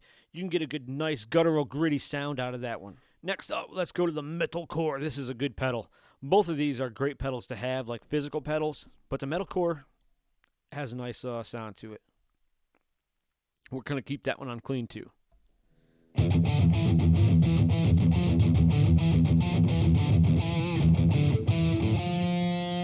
But I feel like we're going to need some more effect level on that one, and some more tone, and some more overall drive.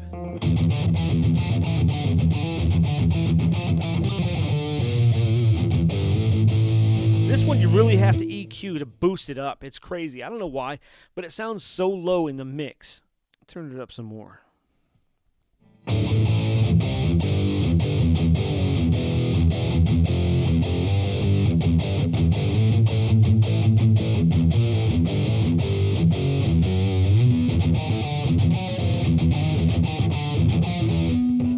Screw that up. Not even in the right tune, but...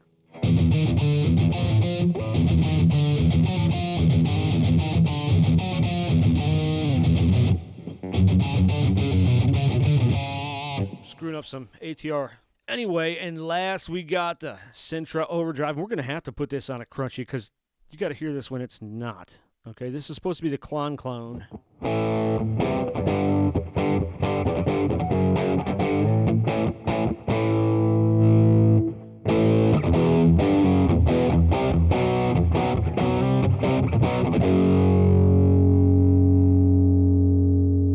Tweak it just a bit. And then let's put her up on crunchy.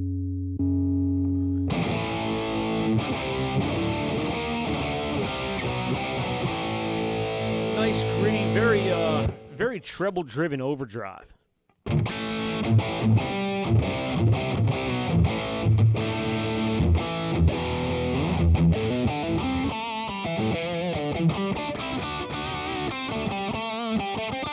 What's that? Oh, you want to hear it with a single coil? I don't know if I have one in tune, but let me grab one. All right, so I grabbed my Fender Strat here. I got some deluxe drives in it. So they're a little hotter than normal. And we're running through the Senta.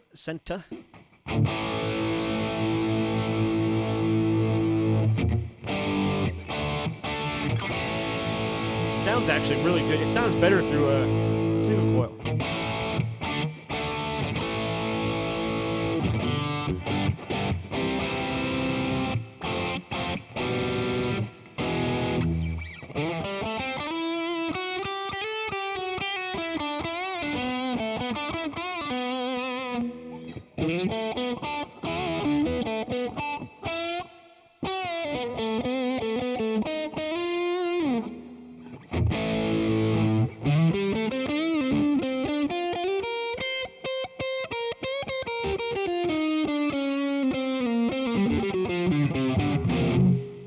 So, those are all the boosts. I hope I gave you at least a little bit of sample of what they sound like. I know I mostly played power chords and some terrible noodling riffs, but I just kind of wanted to give you an idea of what each one of those is and what they sound like and what these controls over here do. So, that's it. Let's move on to mods. Mods and effects. We're going to be covering two subjects in one because if you look at the mods and you look at effects, they have all the same thing. So, it just means that you can have more than one working at a time. You can have a chorus and a tremolo, a chorus and a vibrato, so on and so forth. How many times am I going to say so on and so forth in this whole thing? I think I'm going to stop right now. You're welcome. Anyway, mods. Let's cover mods. We're on a starter tone right here. I have everything else turned off. I have boosters turned off, delay turned off, and reverb turned off. I'm on a crunch channel, but we're going to go down to... We're going to leave it on crunch channel, but let's hear our dry signal right now. It's a fairly clean signal. We've got it on vintage amp. Maybe we'll put it on modern. Maybe we'll turn that presence down a bit. Should we turn some contour on?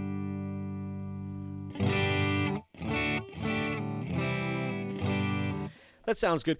Let's start right from the top. Everybody knows what a chorus is, right? I mean, if you're playing guitar, you should know, but sometimes you don't. Well, chorus is chorus. It makes it sound like there's more than one of you. And it kind of takes your high ends and low ends and beefs them up and makes them sound like this. I'm going to turn it on first.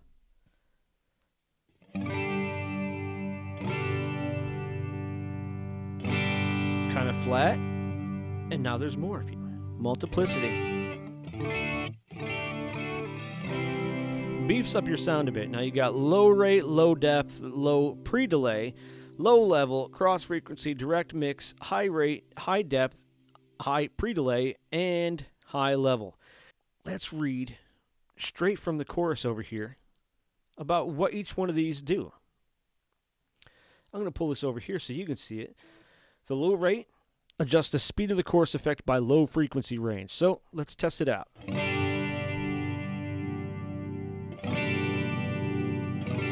You can hear it in the background there if you listen closely. It's like and back over here, low depth adjusts the depth of the chorus effect for the low frequency range. If you wish to use this as a doubling effect, use a setting of 0. Let's try that. Let's turn it all the way down. And let's turn this one all the way up.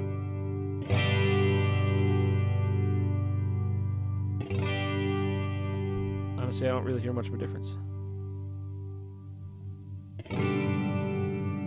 I do there. Let's crank them all both up.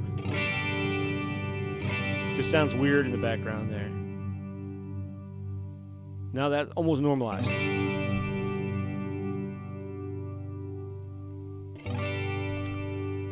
And back up. Then you got low pre-delay, 0 to 40 milliseconds. Adjusts the delay of the effect sound in low frequency ranges. Extends the pre-delay while extending the pre-delay will produce the sensation of multiple sounds. Doubling effect. It says extending the pre-delay. Okay, let's low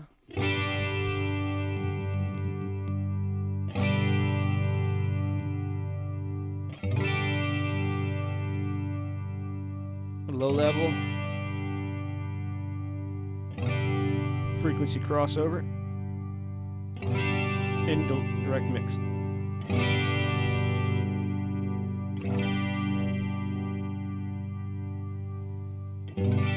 Well, that actually sounds pretty good right there. Let's turn the level down a bit. Let's go in the neck pickup.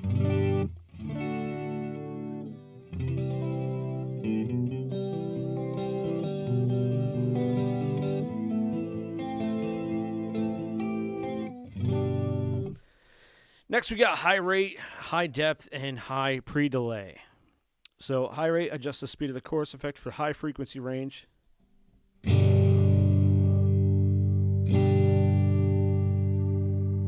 hear it right there.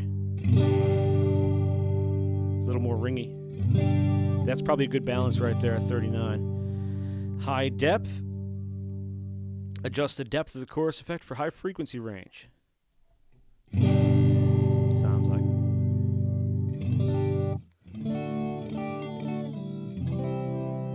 So that sounds about as high as you want to go with that chorus.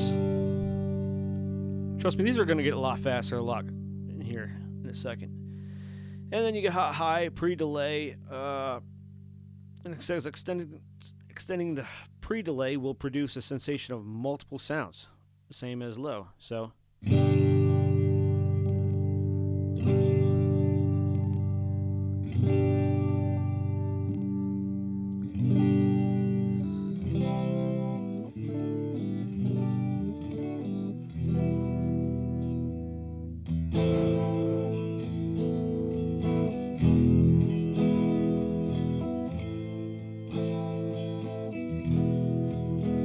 Sounds good. And then high level is just high level.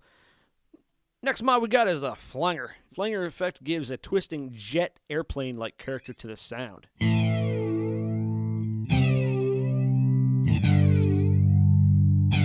it in there? We adjust the rate up.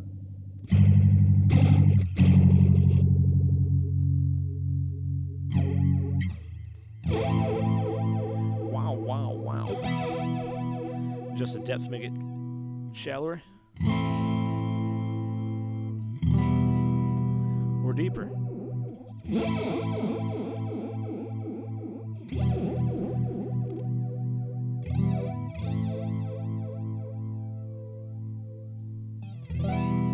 Resonance.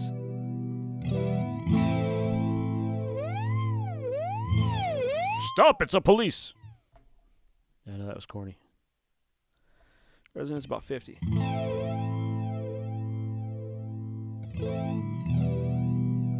Manual? What does manual do? Let's look up manual here. Because it goes through each of these effects too. So chorus, flanger, manual. Adjust the center frequency at which to apply the effect.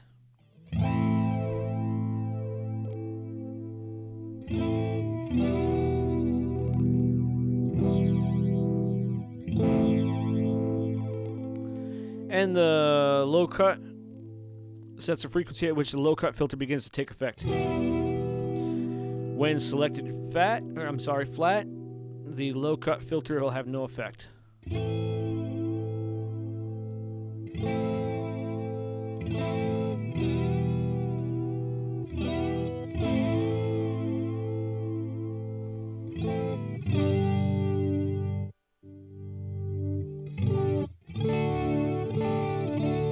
But flanger sounds good if you got it. Let's go up to lead.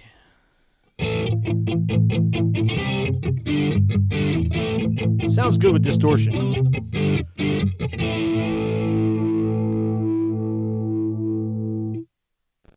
Let's turn it to brown. Get some stank on it.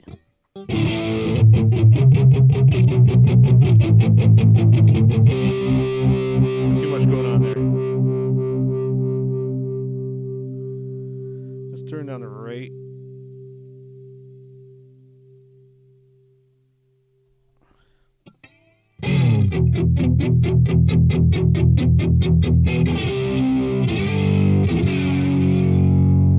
Next up after flanger, we have phaser. Gotta love a phaser. Plus you got a couple different phasers here too. You got a 4-stage, 8-stage, 12-stage, and biphase. So you got the 4-stage.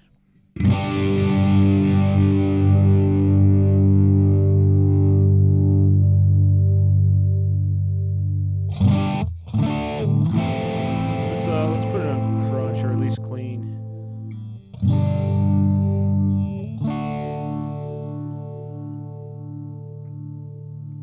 And the phaser by adding varied phased portion.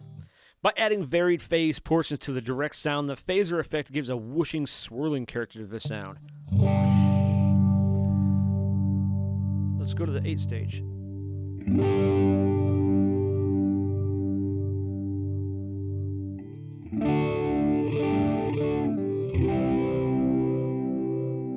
And 12-stage. It's a little deeper. And then lastly, we got the biphase. Gives you 2 phase shift circuits connected in series. It's a little more unique. Almost has like a wah sound to it. After your phaser, you have the univibe. Now, univibe resembles a phaser effect, but it also provides a unique undulation that you can't get with a regular phaser.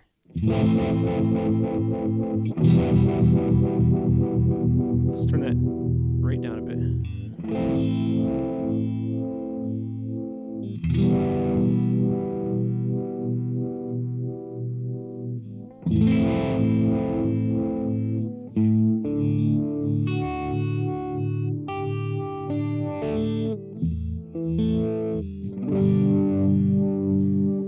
Pretty simple. You got rate, depth, and level.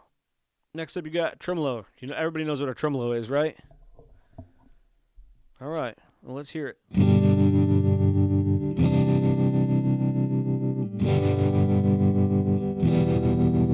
Wave shape. Make it smaller, larger.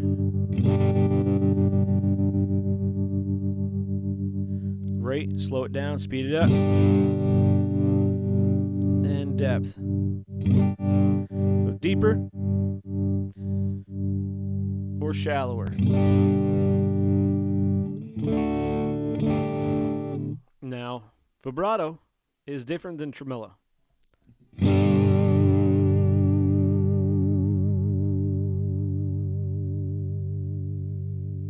Tremolo kind of goes like this, where vibrato kind of goes like this. It flutters more than it dips.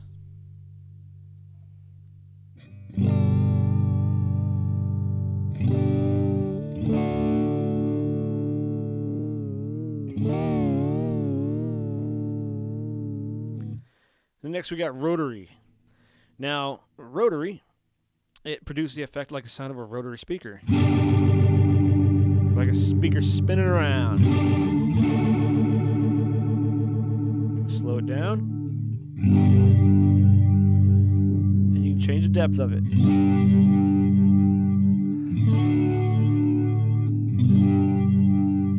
Too easy.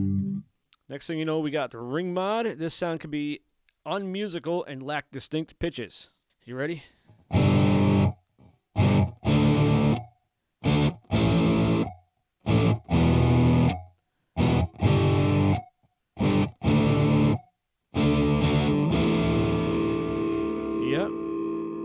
Turn the effect level down. See if we can.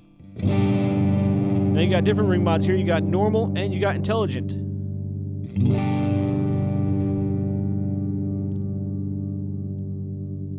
The normal is a normal ring mod, and the intelligent one, by ring modulating the input signal, a bell-like sound is created. The intelligent ring modulator changes the oscillation feature according to the pitch of the input. Therefore, produces a sound with a sense of pitch, which is quite different from normal.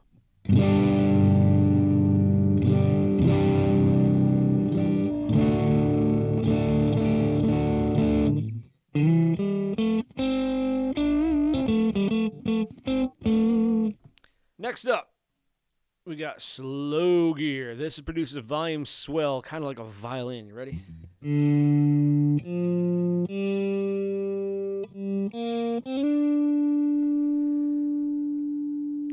And adjust the sensitivity of the slow gear, up or down.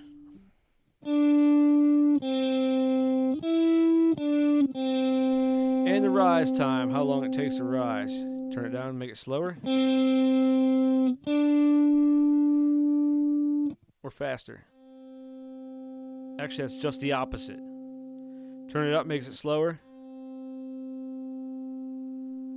Turn it down, makes it faster. So let's...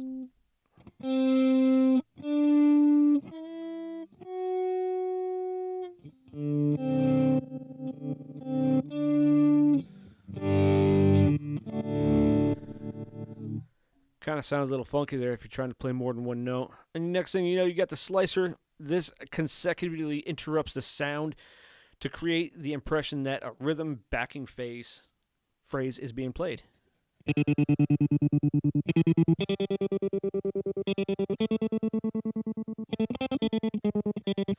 got different patterns on this. Now you got pattern 1 through pattern 20.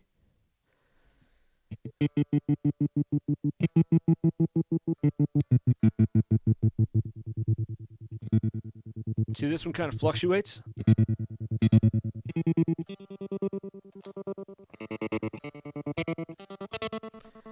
You speed up the rate, slow it down.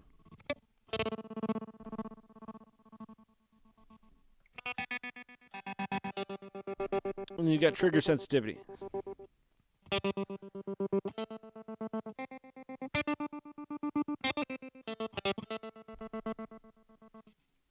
Then you have compressor. Okay, you got different kind of compressors. Let's go up to the top. You got a Boss compressor. Models the Boss CS3.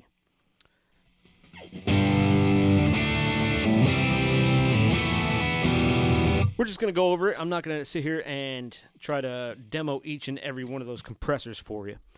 I'm not going to go through and demo every one of these compressors, so I'll just read them off what they are. We already covered the Boss comp.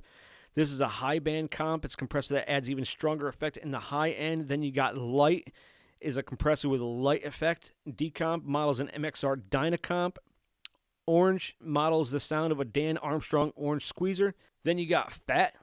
When applied heavily, this compressor effect provides a fat tone with a boosted mid-range. The Mild, when applied heavily, this compressor effect produces a sweet tone with the high-end cut. I don't think I explained what a compressor does. The compressor is an effect that produces a long sustain by evening out the volume levels of the input signal. Now that's directly from the user's manual. You can also use it as a limiter to suppress only the sound peaks and prevent distortion. It's having a compressor in your mix is a great way to kind of even things out and to control your volumes and your sustain.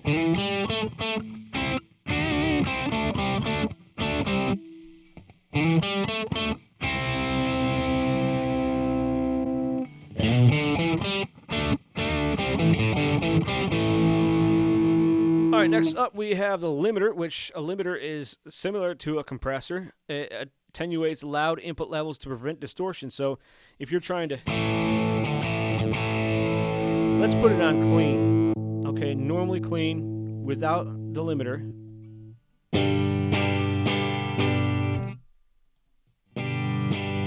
You see how it toned it down some?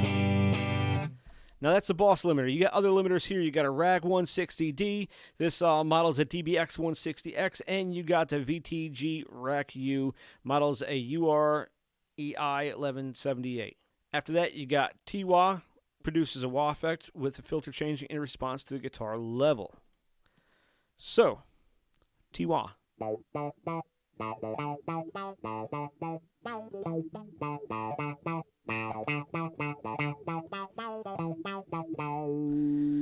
you get different modes here.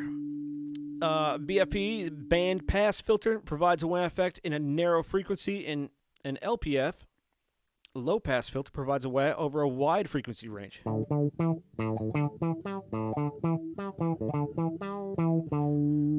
Up the frequency of the filter will rise, and down it will fall.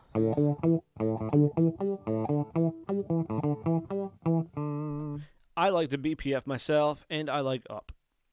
Now, of course, your sensitivity and frequency.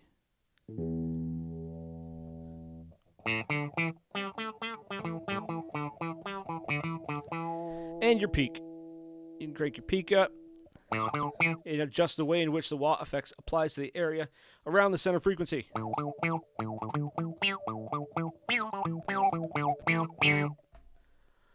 Next, we have the auto wah.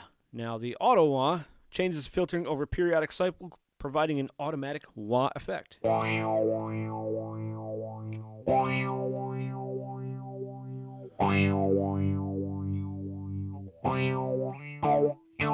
See, it doesn't matter on the difference between the T-wah and the auto wah. T-wah is touch wah. Okay? So, as soon as you strike a string, that's how it applies. Now, auto wah, you're just setting up a rate and depth, sort of like a phaser or a flanger. You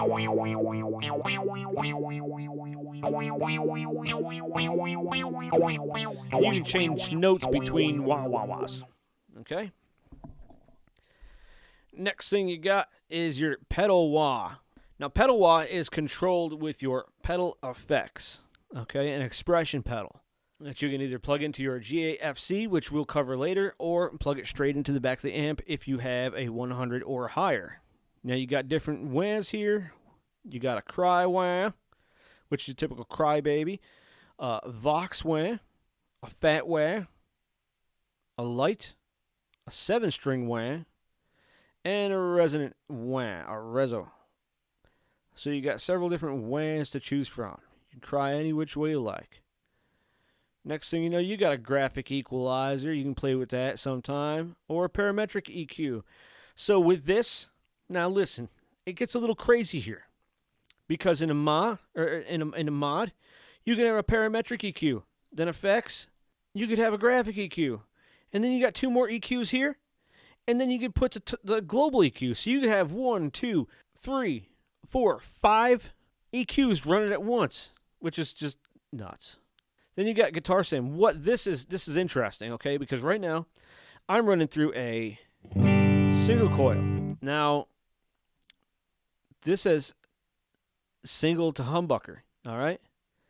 So, it's on. Single to humbucker. And then you can adjust the highs and lows of them. And now, you got humbucker to single. Thins it out some. Then you got single hollow body. Adds a little body to it, and you can make the body bigger or smaller. And the same thing with the humbucker.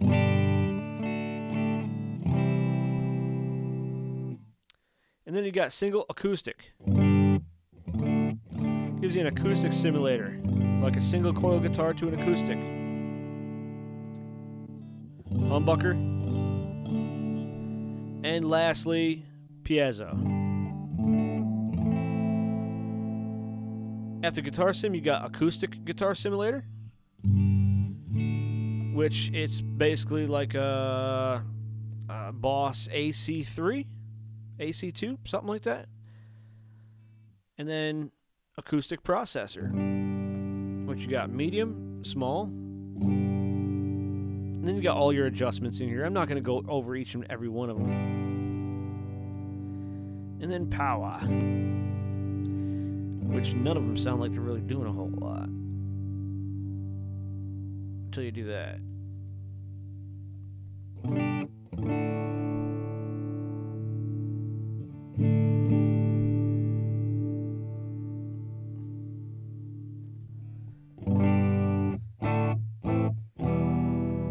Next up, you have Wave Synth. Now, Wave Synth is a synth sound that processes the guitar input signal. So, we're turning your guitar into a synth.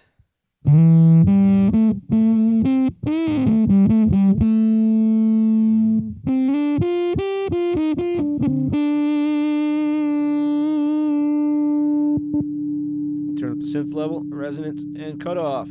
This is the saw, and this is the square.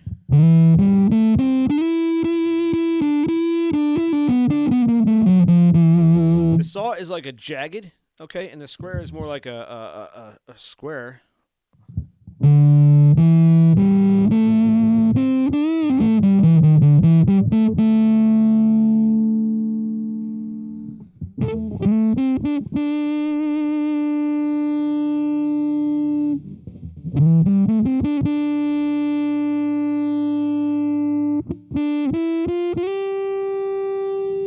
Make these adjustments here.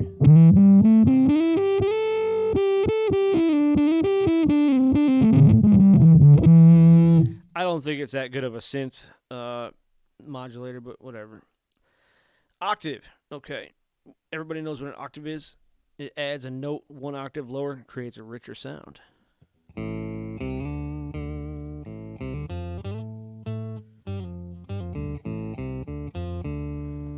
You got several different ranges here.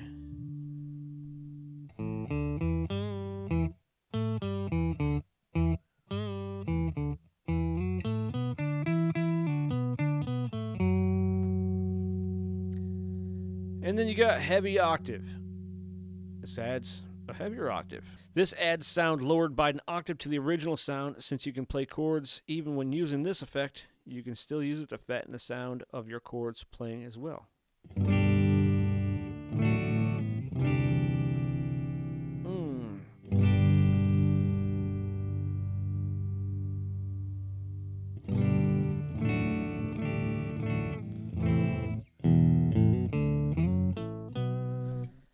I don't think I really play much chords with that one. Pitch shifter, good old pitch shifter. Nothing to make your guitar sound out of tune than a pitch shifter. It changes the pitch of the original sound up or down within a range of 2 octaves.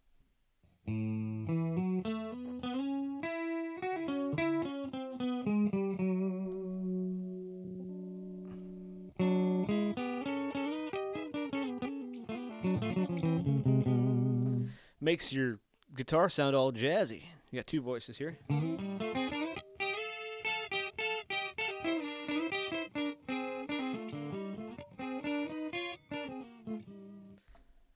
And why can't they just play the right notes? Next, you got harmonist. You know what harmonist does? It harmonizes.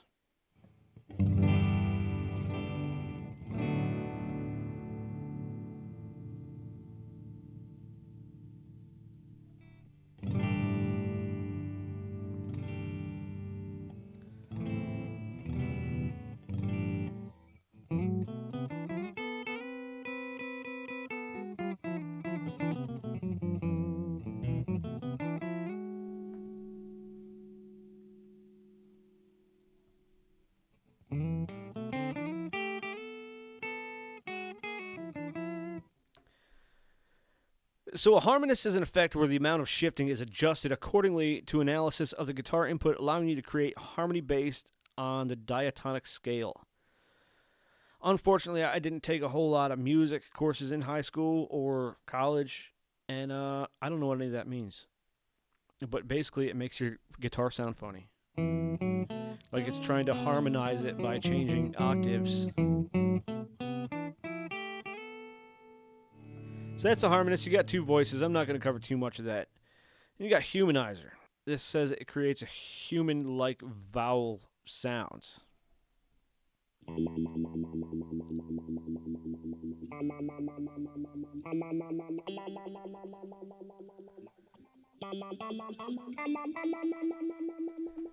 Mama. Okay, you got A-E-I-O-U, but never Y. I don't make the rules. You got two vowels. You can make two vowels. Like let's make A-O, I-O, A-O, A-O, I-O, I-O. Rate. Let's turn the rate down. And let's picking. It only does it in a picking.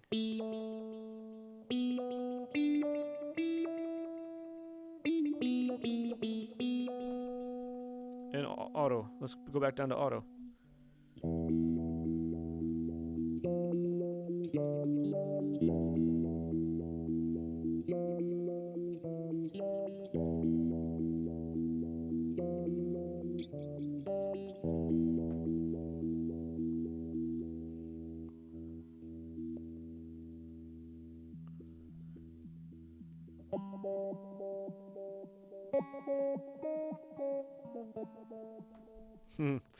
That's a phone to screw around with. I don't know where I would fit it in my mix, though.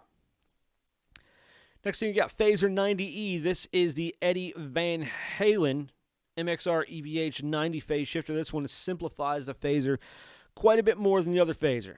See, you got script on, script off, and speed. So, script on.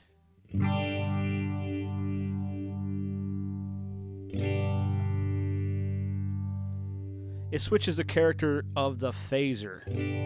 On or off. Off is modern, on is vintage. Let's go off.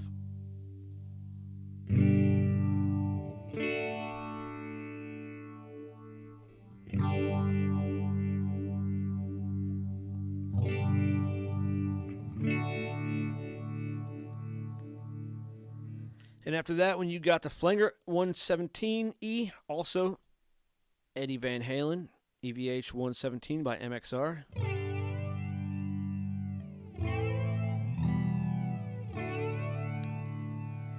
Manual with speed and regeneration.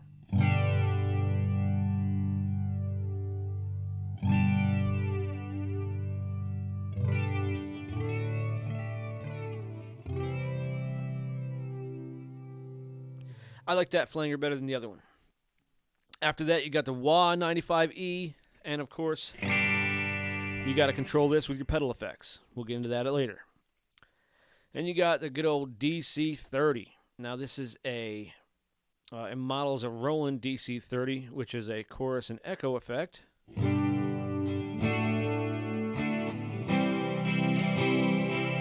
I actually like this better than the conventional chorus. And echo.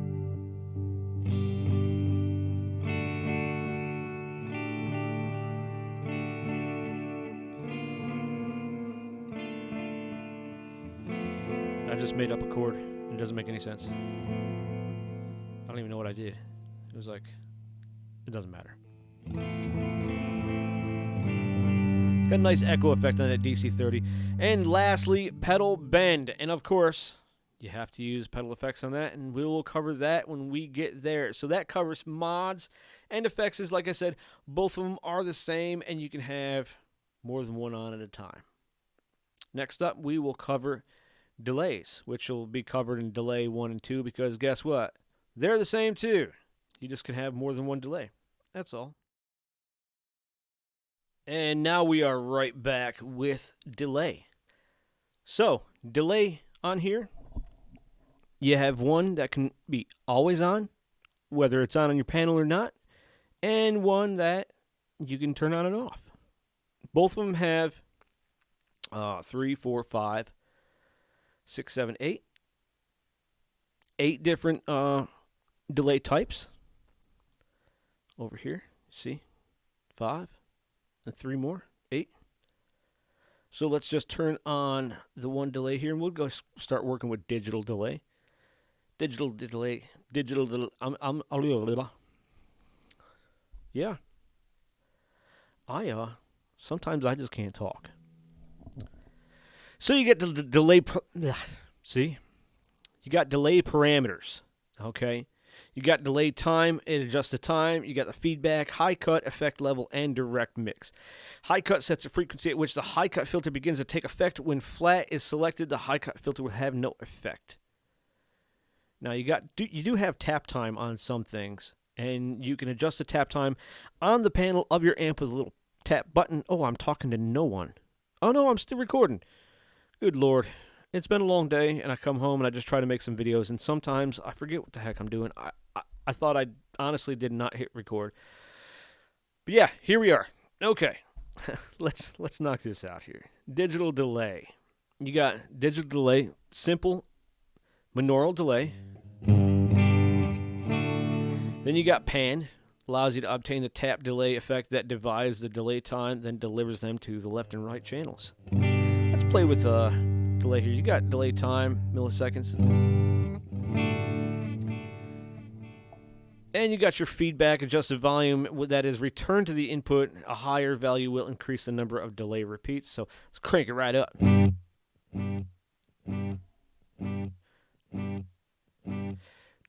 do, do, do, do.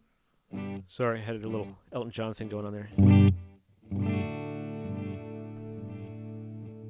And if we slow the delay time down and crank the feedback, it just returns the delay at a higher volume.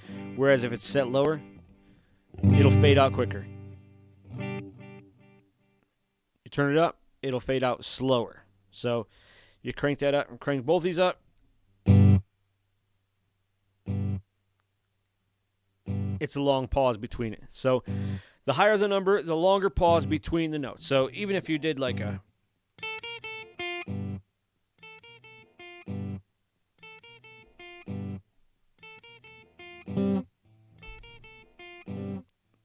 and that feedback will go on a long time. Oh, yeah. All right. And then your high cut, like I said. And your effects level.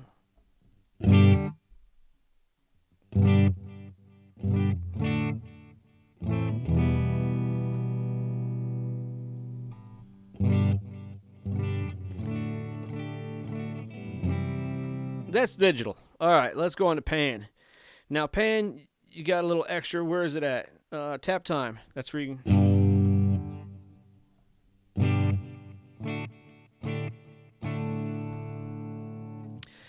This allows you to obtain the tap delay effect that divides the delay time, then delivers them to the left and right channels. See?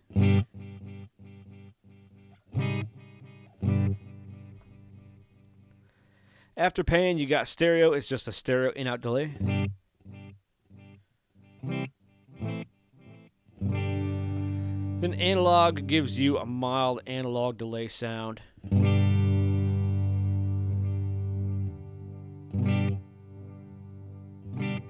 Now, if you cranked the feedback, let's crank up the level a bit. You hear that? If you did that on the actual pedal, it'd be loud. And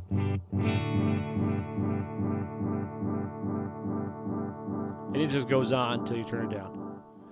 I forget what that's called. There's a name for it. Off the top of my head right now in here, I don't know it.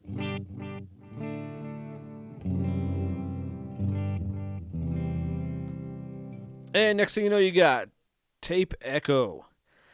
Tape echo provides the characteristics of wavering sound of a tape echo.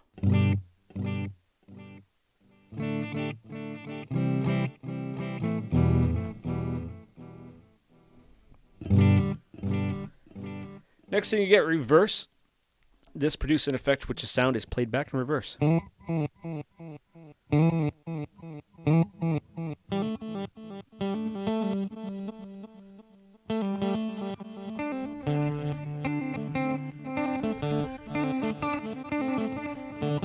See, it just plays it backwards. If I went. Plays it backwards. Silly. Silly, silly. Modulate. This delay adds a pleasant wavering effect to the sound.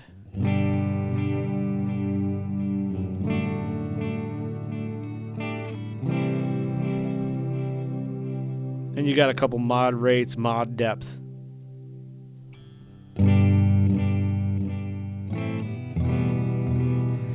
Lastly, you got the SDE 3000. This model is the sound of a Roland SDE 3000.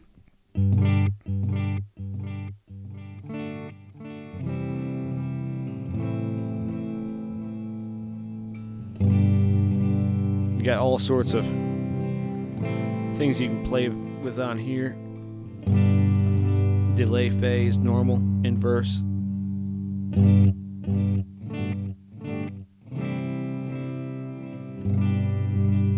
And that's it for delays. Real simple. They can add a nice thickness and body to your tone and make it, you create all sorts of sound effects. It all depends on your imagination and what you want. If you're good with fingerstyle, which I'm not, obviously, you can make some really cool music with delays. But other than that, it just kind of, it'll add to your mix and, like I said, give your tone some more body. Next up is Reverb. Reverb. Good old Reverb. What does Reverb do? Reverb adds reverberation to your sound. Like you're playing in like a room or a hallway or a studio. It kind of produces the effects of the acoustics of a room. Now, you got several different reverbs here. You got plate, room, hall, spring, and modulate. Thank goodness there's only 5 of them. But reverb is a great way to really, again, sort of like delay, to round out your tone. Give it some body. Make it so it's not so flat. Make it sound a little thicker. So the plate simulates plate reverberation, a reverb unit that uses the vibration of a metallic plate, hence the name plate. And it provides a metallic sound with a distinct upper range. Now, what I like to use plate for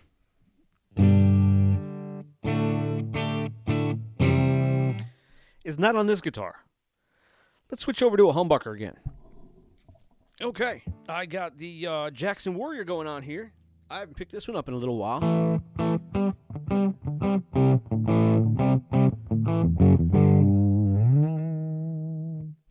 And let's see, we were talking about reverb, and I was talking about how I needed a humbucker. And I need a humbucker because I want to go over to something a little distorted, and I'm going to turn off my... Oh, I don't want to turn off my booster. What am I doing? All right. I want to turn off my delay. And I've got spring reverb going on here, but I don't want to. I want to go to plate so you can hear the plate reverb.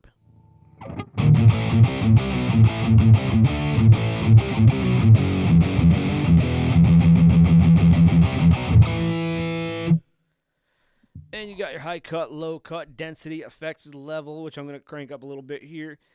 And maybe reverb time, a little pre-delay.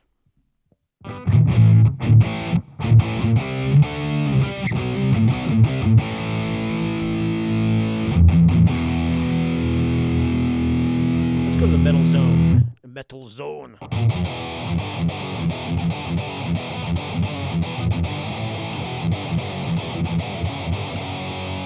And that is actually using the plate. There you go. If I turn it off,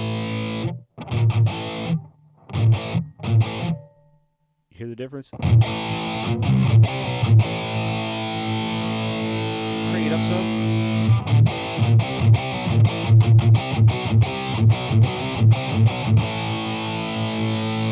Next up, let's go back down to our starter tone over here. Turn off our mods and delay, and we will go down to room. Turn the effects level down a little bit here so you can hear it.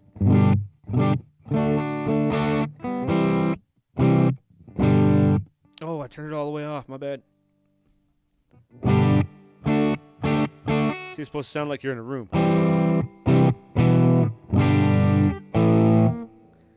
Let's add a little crunch there just to give the guitar some kind of friggin' personality.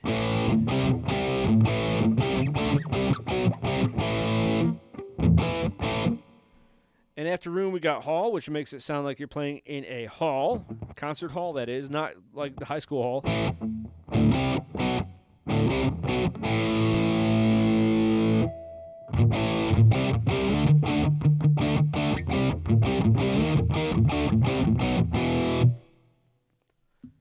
And after the hall, we have spring. Now, this is like your classic spring reverb sound, and it's actually pretty good for digital. Let's turn down the crunch a bit. Let's just put it on clean, since that's not working very well.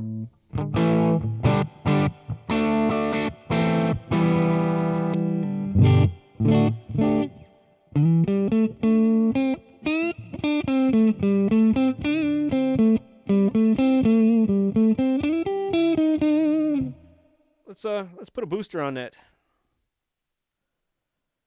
Turn it down just a little bit here and there. Maybe turn the color down a bit.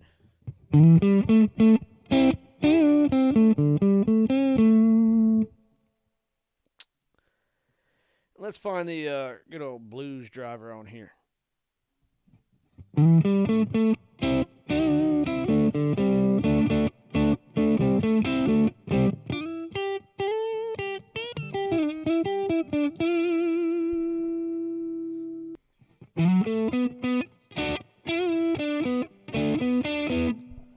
Not a very blues guitar.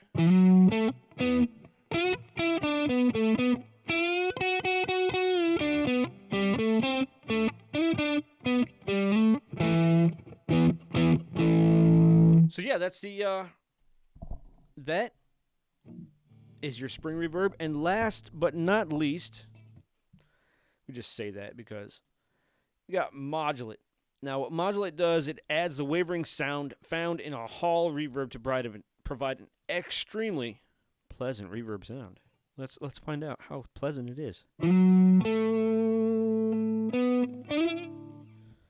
Lastly, modulate this reverb as the wavering sound found in hall reverb to provide an extremely pleasant reverb sound.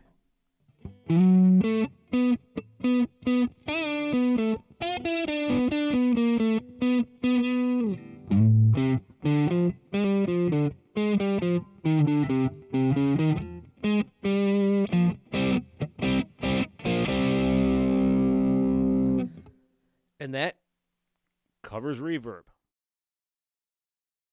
In this section, I'm going to be covering the noise suppressor and the send and return portions of Tone Studio. So for this purpose, as you can see up here, I've really cranked up the gain and volume on a metal zone type patch so I can properly show you how the noise suppressor works. Now, the on-off is obviously on or off, and the threshold right here, it adjusts the parameter as appropriate for the volume of the noise. If the noise level is high, a higher setting is appropriate. If the noise level is low, a lower setting is appropriate. So I've got the noise turned up high right now. So I'm going to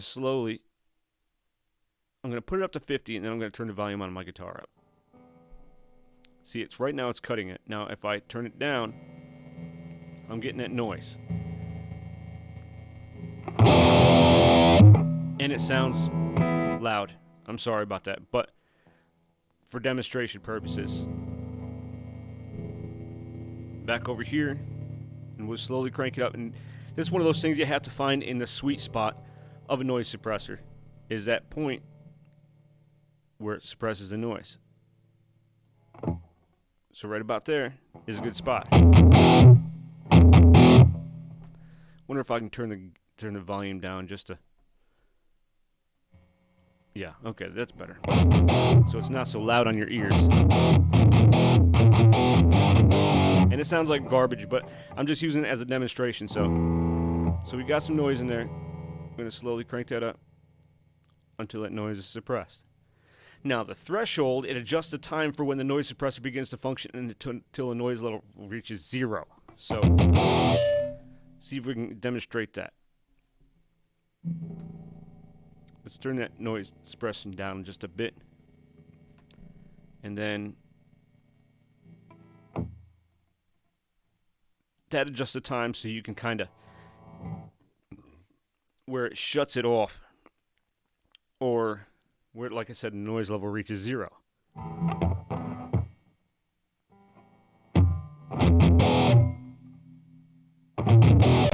Once you stop the noise, it should stop it faster or slower. The higher it is, the slower it's going to be. Turn it down.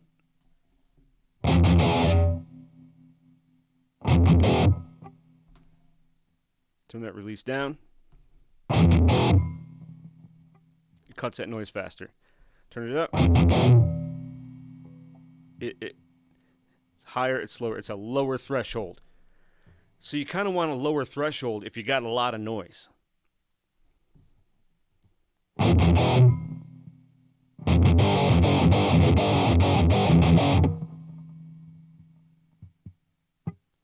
As opposed to, one more time.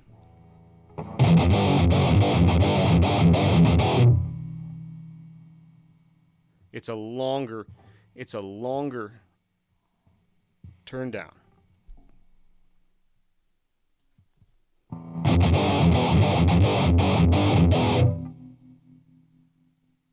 See? Okay. So that's noise suppressor in a nutshell. Let me get off of there and just pop back in here so it's normal.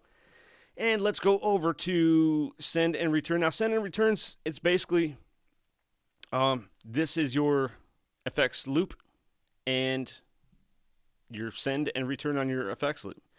On, off obviously turns the levels on and off. Now you got position, which is either post amp or post reverb. You can either choose any one of those.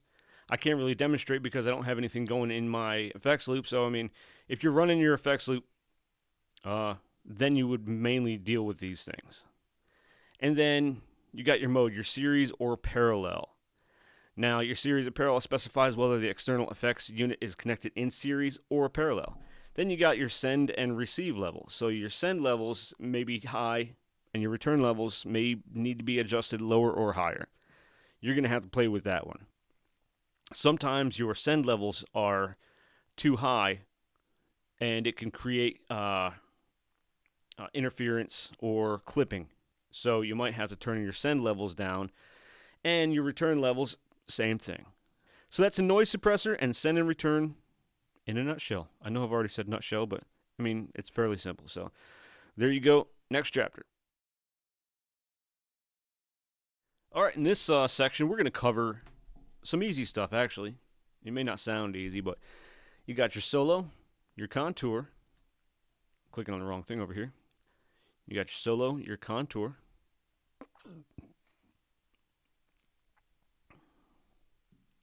In this section, we are going to cover solo, contour, your 2 EQs, and your global EQ, which we'll go up in the system and we'll play with that a little bit. So we'll start with solo. Solo is fairly easy. Solo can be turned on and off here. It could be a permanent part of your channel, or you can control it with your GAFC or GAFC-EX. And that only goes for the 100s on up. The GAFC does not work with the Katana 50.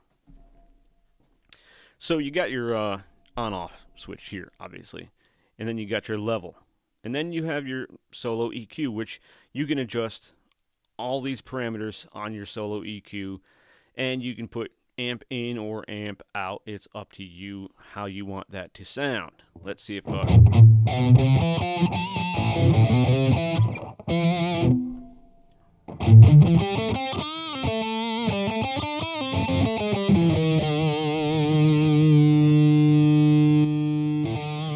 basically gives it a boost, but you also have the EQ. Now let's try amp out. Oh, I turned the EQ on. Where'd we get that?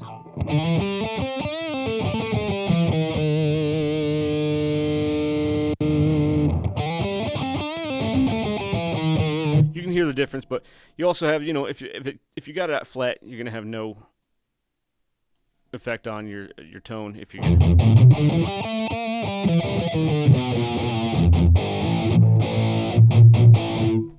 So that's basically solo. There's not a whole lot to it. You just have to play with these parameters in order to find your preferred tone, which is pretty much the whole amp. Now going over to contour, it's the same thing. You got 3 different contours. You can turn it right off.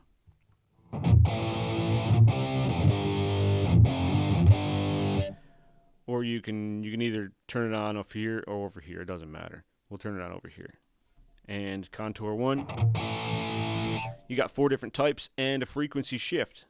Let's go down to type 1.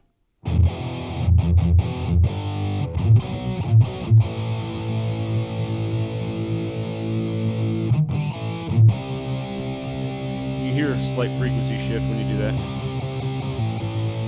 Go to type 2.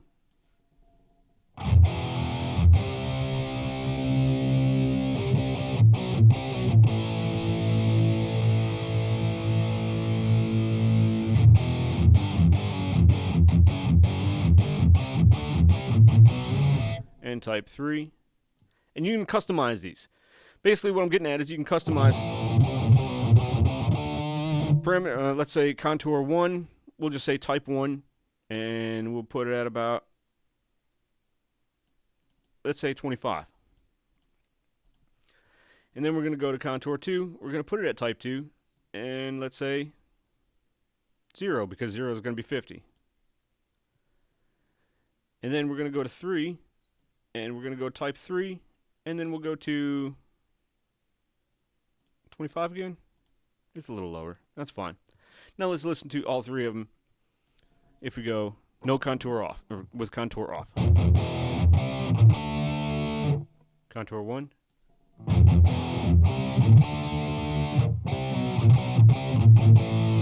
Contour 2.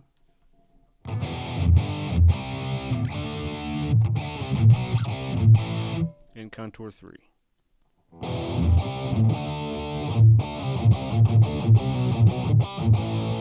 I kind of like contour 3.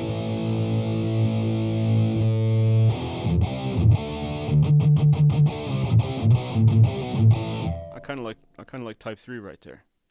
So that's how to adjust and customize your contour. Now let's cover, we'll show you just the EQ. Now this is just what I have set up for this particular patch. And I've got just amp out. Let me show you how it sounds with amp in.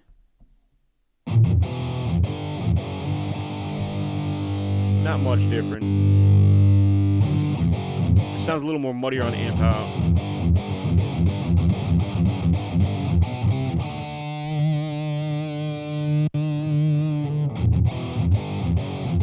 Or is it muddier on amp in?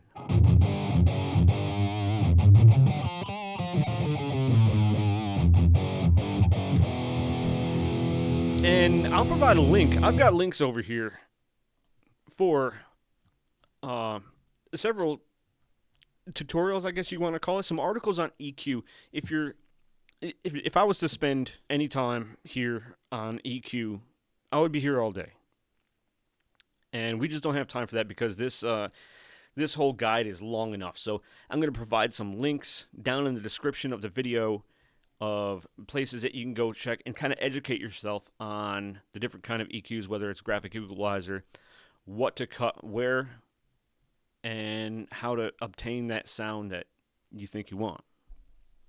So over here, as you can see, making the cut, it says what to cut, instrument, human voices, the frequencies, why to cut, and what to boost and why to boost it. It's actually a very good article on your basic band type equalizer. And it's a good deep dive into EQ, which helps really round your tone out. Now let's go back over to Tone Studio, and that's your basic GE10 EQ. And you got 2 different EQs on here. You got a parametric EQ, which I'm going to show you in just a second. And I'm going to leave this one alone. So we're going to go over here, and here's your parametric EQ. Once again, you have amp in and amp out.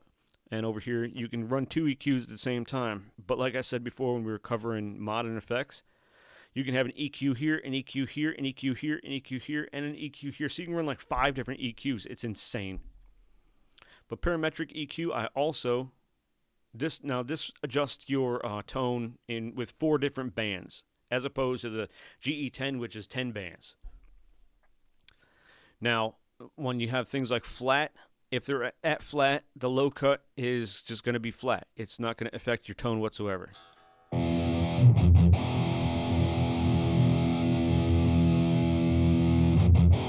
As you start playing with them,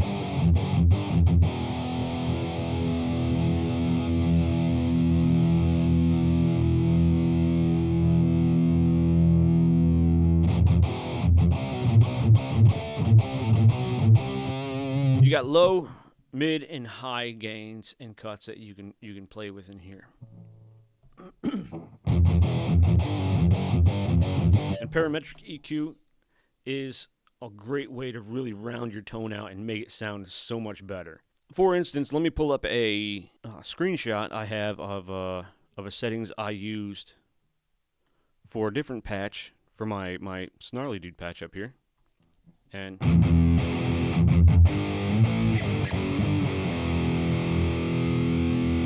I really like this. It's got a nice bottom end and it's not too high. For instance, for the parametric EQ, I have an example that I use in this Snarly Dude patch up here, and I took a screenshot of all the settings of it. And if you get a good sound like that, take a screenshot of it, because you may screw something up and you may turn something down and you don't remember exactly where it was before. So take that screenshot of it, save it somewhere. And a good thing about parametric EQ, it will work. If you get a good EQ sound, it will work for several different tones, especially if you're working with a clean or a distorted tone. So let's take these settings, and I'm going to pull them over here where you can't see them, but I've already got them up here in this other EQ part of here set for Snarly Dude. That's just a patch I made.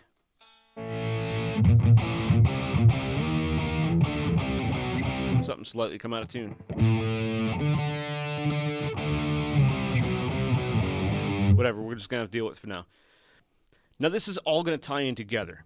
But like I was saying, if you find a EQ setting you like in the parametric EQ, or even in the GE10, you can come up here into System, into Global EQ, and you can copy those settings. Not copy, like literally copy and paste, but take the screenshot of those settings you have and come up here and put them in your Global EQ. You can either put them in output or input or line or SP out. I like output myself. But we're going to take this and we're going to put parametric EQ. And we're going to make these adjustments. I have this one at 7. This one stays at minus 240. We're going to bump this down to 250. And we're going to put this at 5. High gain, we're going to put at 5. We're going to put level at 4. 4250. This is high mid frequency. We're going to put that at 1.6. And high mid Q is going to be 1. Low mid Q is going to be 1 as well. And high cut I've got at 5. So we're going to see how this one sounds. We're going to keep this at the green one on output. We're going to close it up, and we're going to go back over to Metal Zone, and we're going to turn off, and we're going to see how it sounds. We're going to turn it on.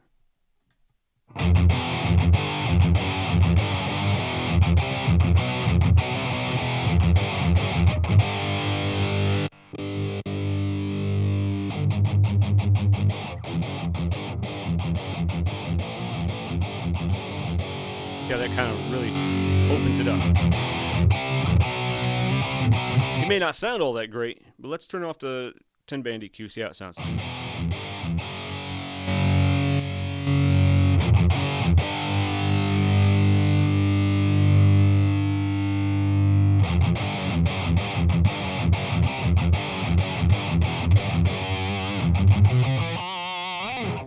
But yeah, your global EQ up here, you got 3 different settings. You can go in, you can change that one, you can change that to a GE10 and make all your adjustments in here.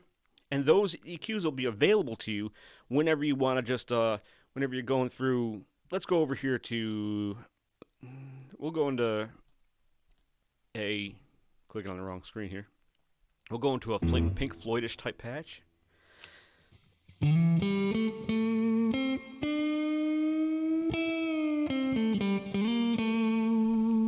And let's adjust the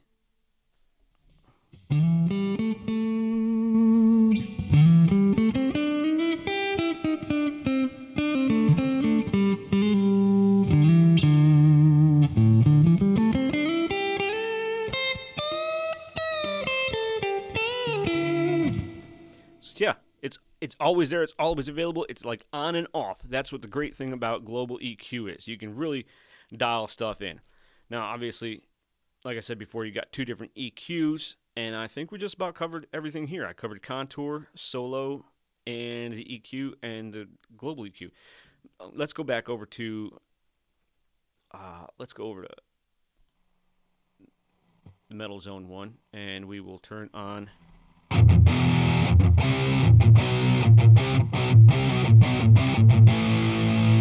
Actually, let's go over to Snarly Dude, since they're both the same one.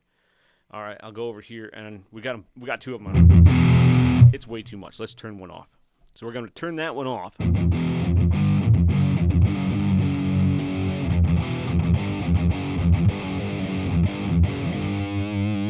if you go up here, and you can choose output, amp out, input. It's a little more muffled there. Line out.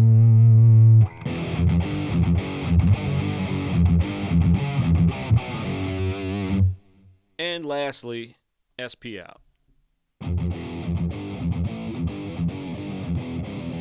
So those are all available to you in case like you want to input or output, or if you're recording out and you want to just switch that parametric EQ to line out, because actually this one sounds really good now that I'm hearing it through the amp.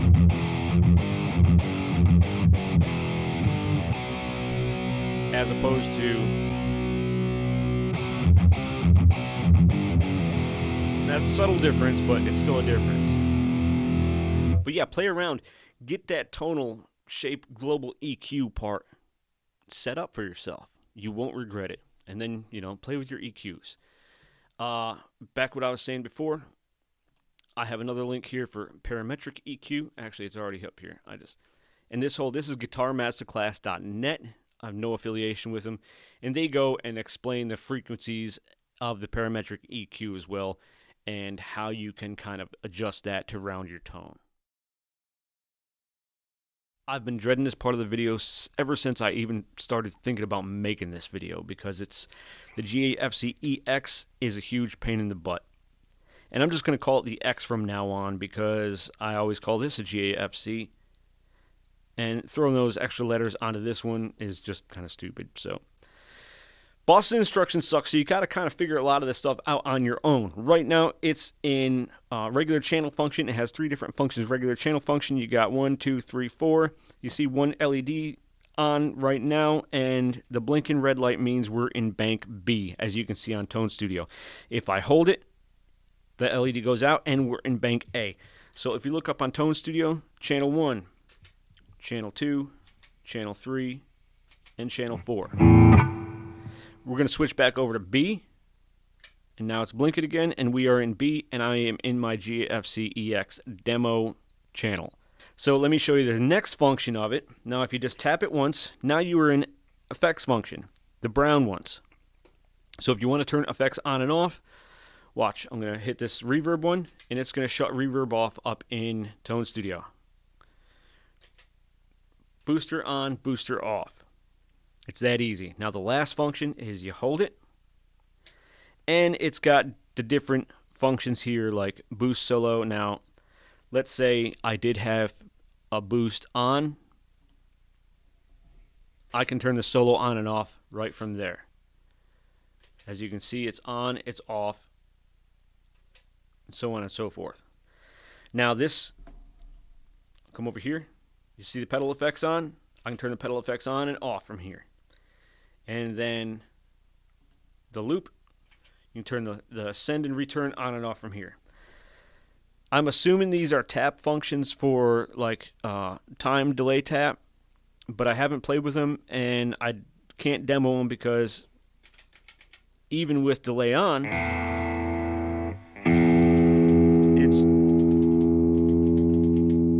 it's not showing me what it's doing. And I have to do a little more research on that, and I apologize for not being completely thorough on that. But I'm still learning some of this stuff as I go along as well. So that is the function part of it. Now let's go over to, we're going to go back over to regular mode. I'm going to hold it. I'm going to switch over to channel mode. And right now we're down on channel. Now this is going to be all about the GAFC EX and the GAFC, linking them up, using them, but we also need to learn how to assign pedals. Now with the GAFC, I have 3 pedals plugged in. Right here, you have foot controller or expression pedal number 3, 1, and 2, and this one goes to your amp. Now, I haven't quite figured out how to assign number 3, or if you even can. But right now, it just functions as a volume pedal. And I'm completely cool with that. I know it sounds weird because I have the effects on the middle pedal. So on the assign, this is number 2 here, and this is number 1, expression pedal number 1. As you can see, expression pedal number 1, I have it assigned to delay, and down here, I have it set to delay time. So if you want to assign it, you simply drop down this menu and figure out where you want to assign it to. You can assign it to booster and turn it for the drive or the effects level. That's up to you. But right now I have it on delay and delay time. So when I use that function,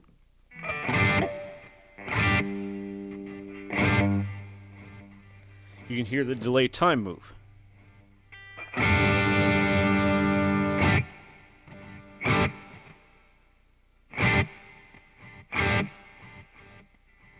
And I'll come over here and I'll show you.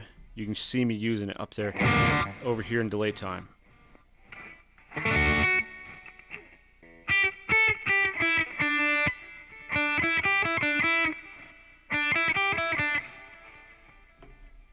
So if I turn that all the way down, it just kind of turns the delay time into nothing, like 1. It's so...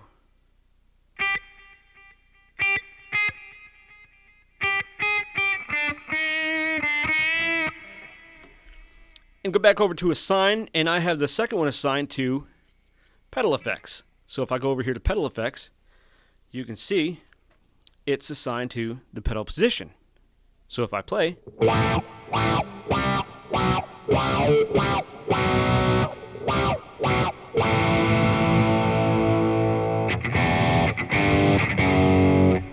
you can change your pedal effects and all that. Back over to assign. Now if you have a expression pedal plugged into the back of your amp, this is where you assign that one.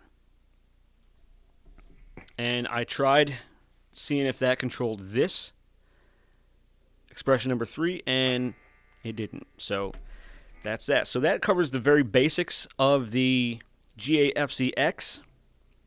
And I don't have an artist, so I can't show you how to control more than one, which it does have a function where you can control more than one artist if you have an artist. But I only have the 100, so I don't have the artist. Now we're going to plug the GAFC into the GAFC-EX, and I'll show you how that functions.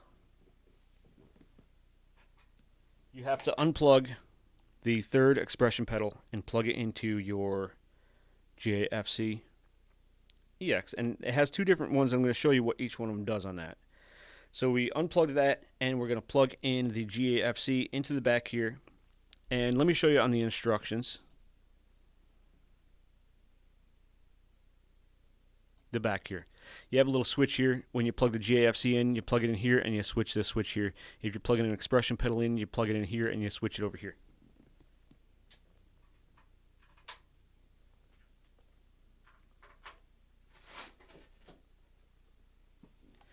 So I plugged that expression pedal, the third one, over here. And it's going to work as a volume, if I'm not mistaken.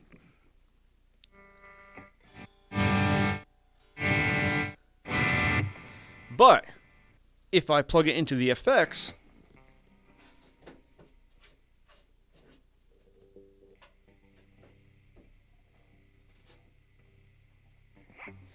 it'll function as the effects, even though I've already got that one assigned. So if you wanted to use it as strictly a volume pedal,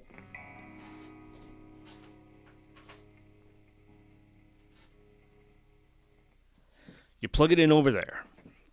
So now that I've got the GAFC plugged into the EX, what happens? Well, you can no longer use that function button, and this is strictly the channel selector. Let's bounce that out of here and see. That's all it works for. So let's go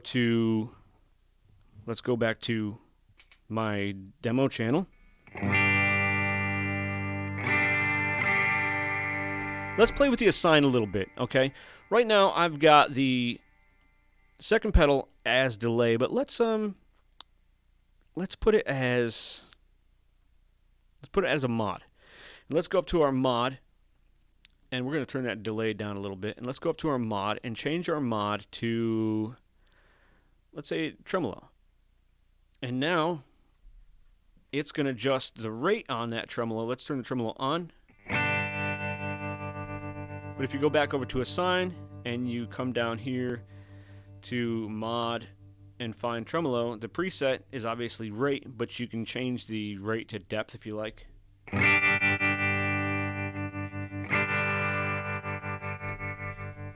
Show you back up there.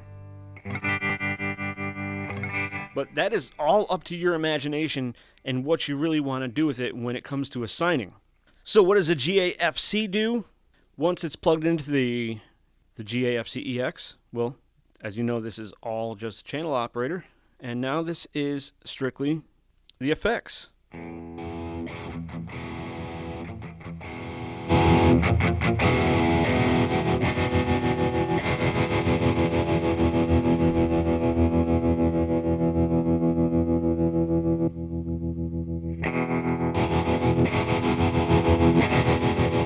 What's the point of it? I don't know. It's just now you got channel and effects if you want to flip over. You can't kick boost on unless you assign it. And let's try let's see if we can do that. Let's go to boost, preset, and there we go. Solo switch. So now you can use the expression pedal to turn the solo switch on and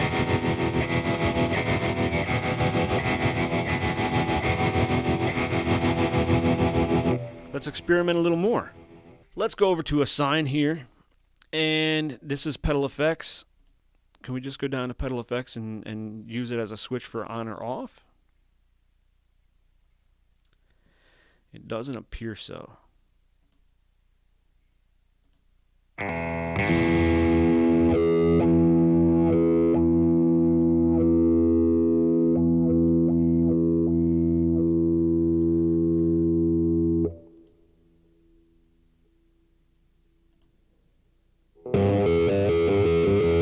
Okay, but if you want to use the middle one as volume,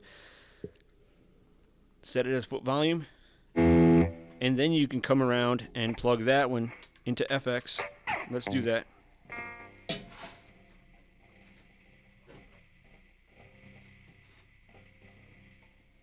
And now we should be able to use that third one as the option. I mean, it was just the same as it was a second ago when the middle one was effects and this was just volume, so I just kind of switched them around a little bit. So it can be a little redundant. Is the GAFC-EX worth the extra $50? Maybe if you don't already have one of these, maybe the extra $50 is worth it for the other functions. But if you already got one of these, I'm not so sure. I'm not so sure about that. That is the rundown of the GAFC-EX as far as I know. It's still new. separate and combined 2 Katana amplifiers. It says 2 Katana amplifiers. Now, I don't have 2 Katana amplifiers, but it's showing dual control for a Mark II control. I'm not sure how all that works, but these instructions suck. And I'm just going to say that, and I think everybody will agree. And if you saw the instructions that came with the GAFC, you would agree that they suck too. So that covers the GAFC EX and assigning to the different functions. And you can also change the, let's see, pedal effects on off, send return on off. Delay tap. This is probably where you adjust the delay tap. And like I said, I don't know everything about the foot controller. And if I waited to release this video, it might not come out till like March or April if I took the time to figure that out, because I'm a busy person. So that's the basics of the GAFC EX and the GAFC together. And 3 expression pedals, and moving on to the next one and the last one. So this last part's going to be kind of quick because I got some kind of interference going on in my headphones, and I don't know if you can hear it. I hope you can't. It's just like a ticking noise. But this last part is going to be all about how you can run a loop pedal through your Boss Katana, and it's real simple, real easy. You just have to run it through your send and return, your effects loop. And if you have a Boss Katana 50, I'm sorry you don't have one of those, so you cannot do it this way, and you can't really do it any other way. So you run the send to the input of your pedal, and then you run the return to the output of your pedal, and make sure that every channel that you want to use with the loop pedal has the send and return on. Otherwise, you'll switch channels and it'll be off and it'll screw everything up. So I'm going to inch a little closer here to the pedal so I can push it with a button. I should be doing it with feet, but I'm not. So, and I'm going to switch to an acoustic channel. Not acoustic, but a little softer. And here I'm just going to start it up.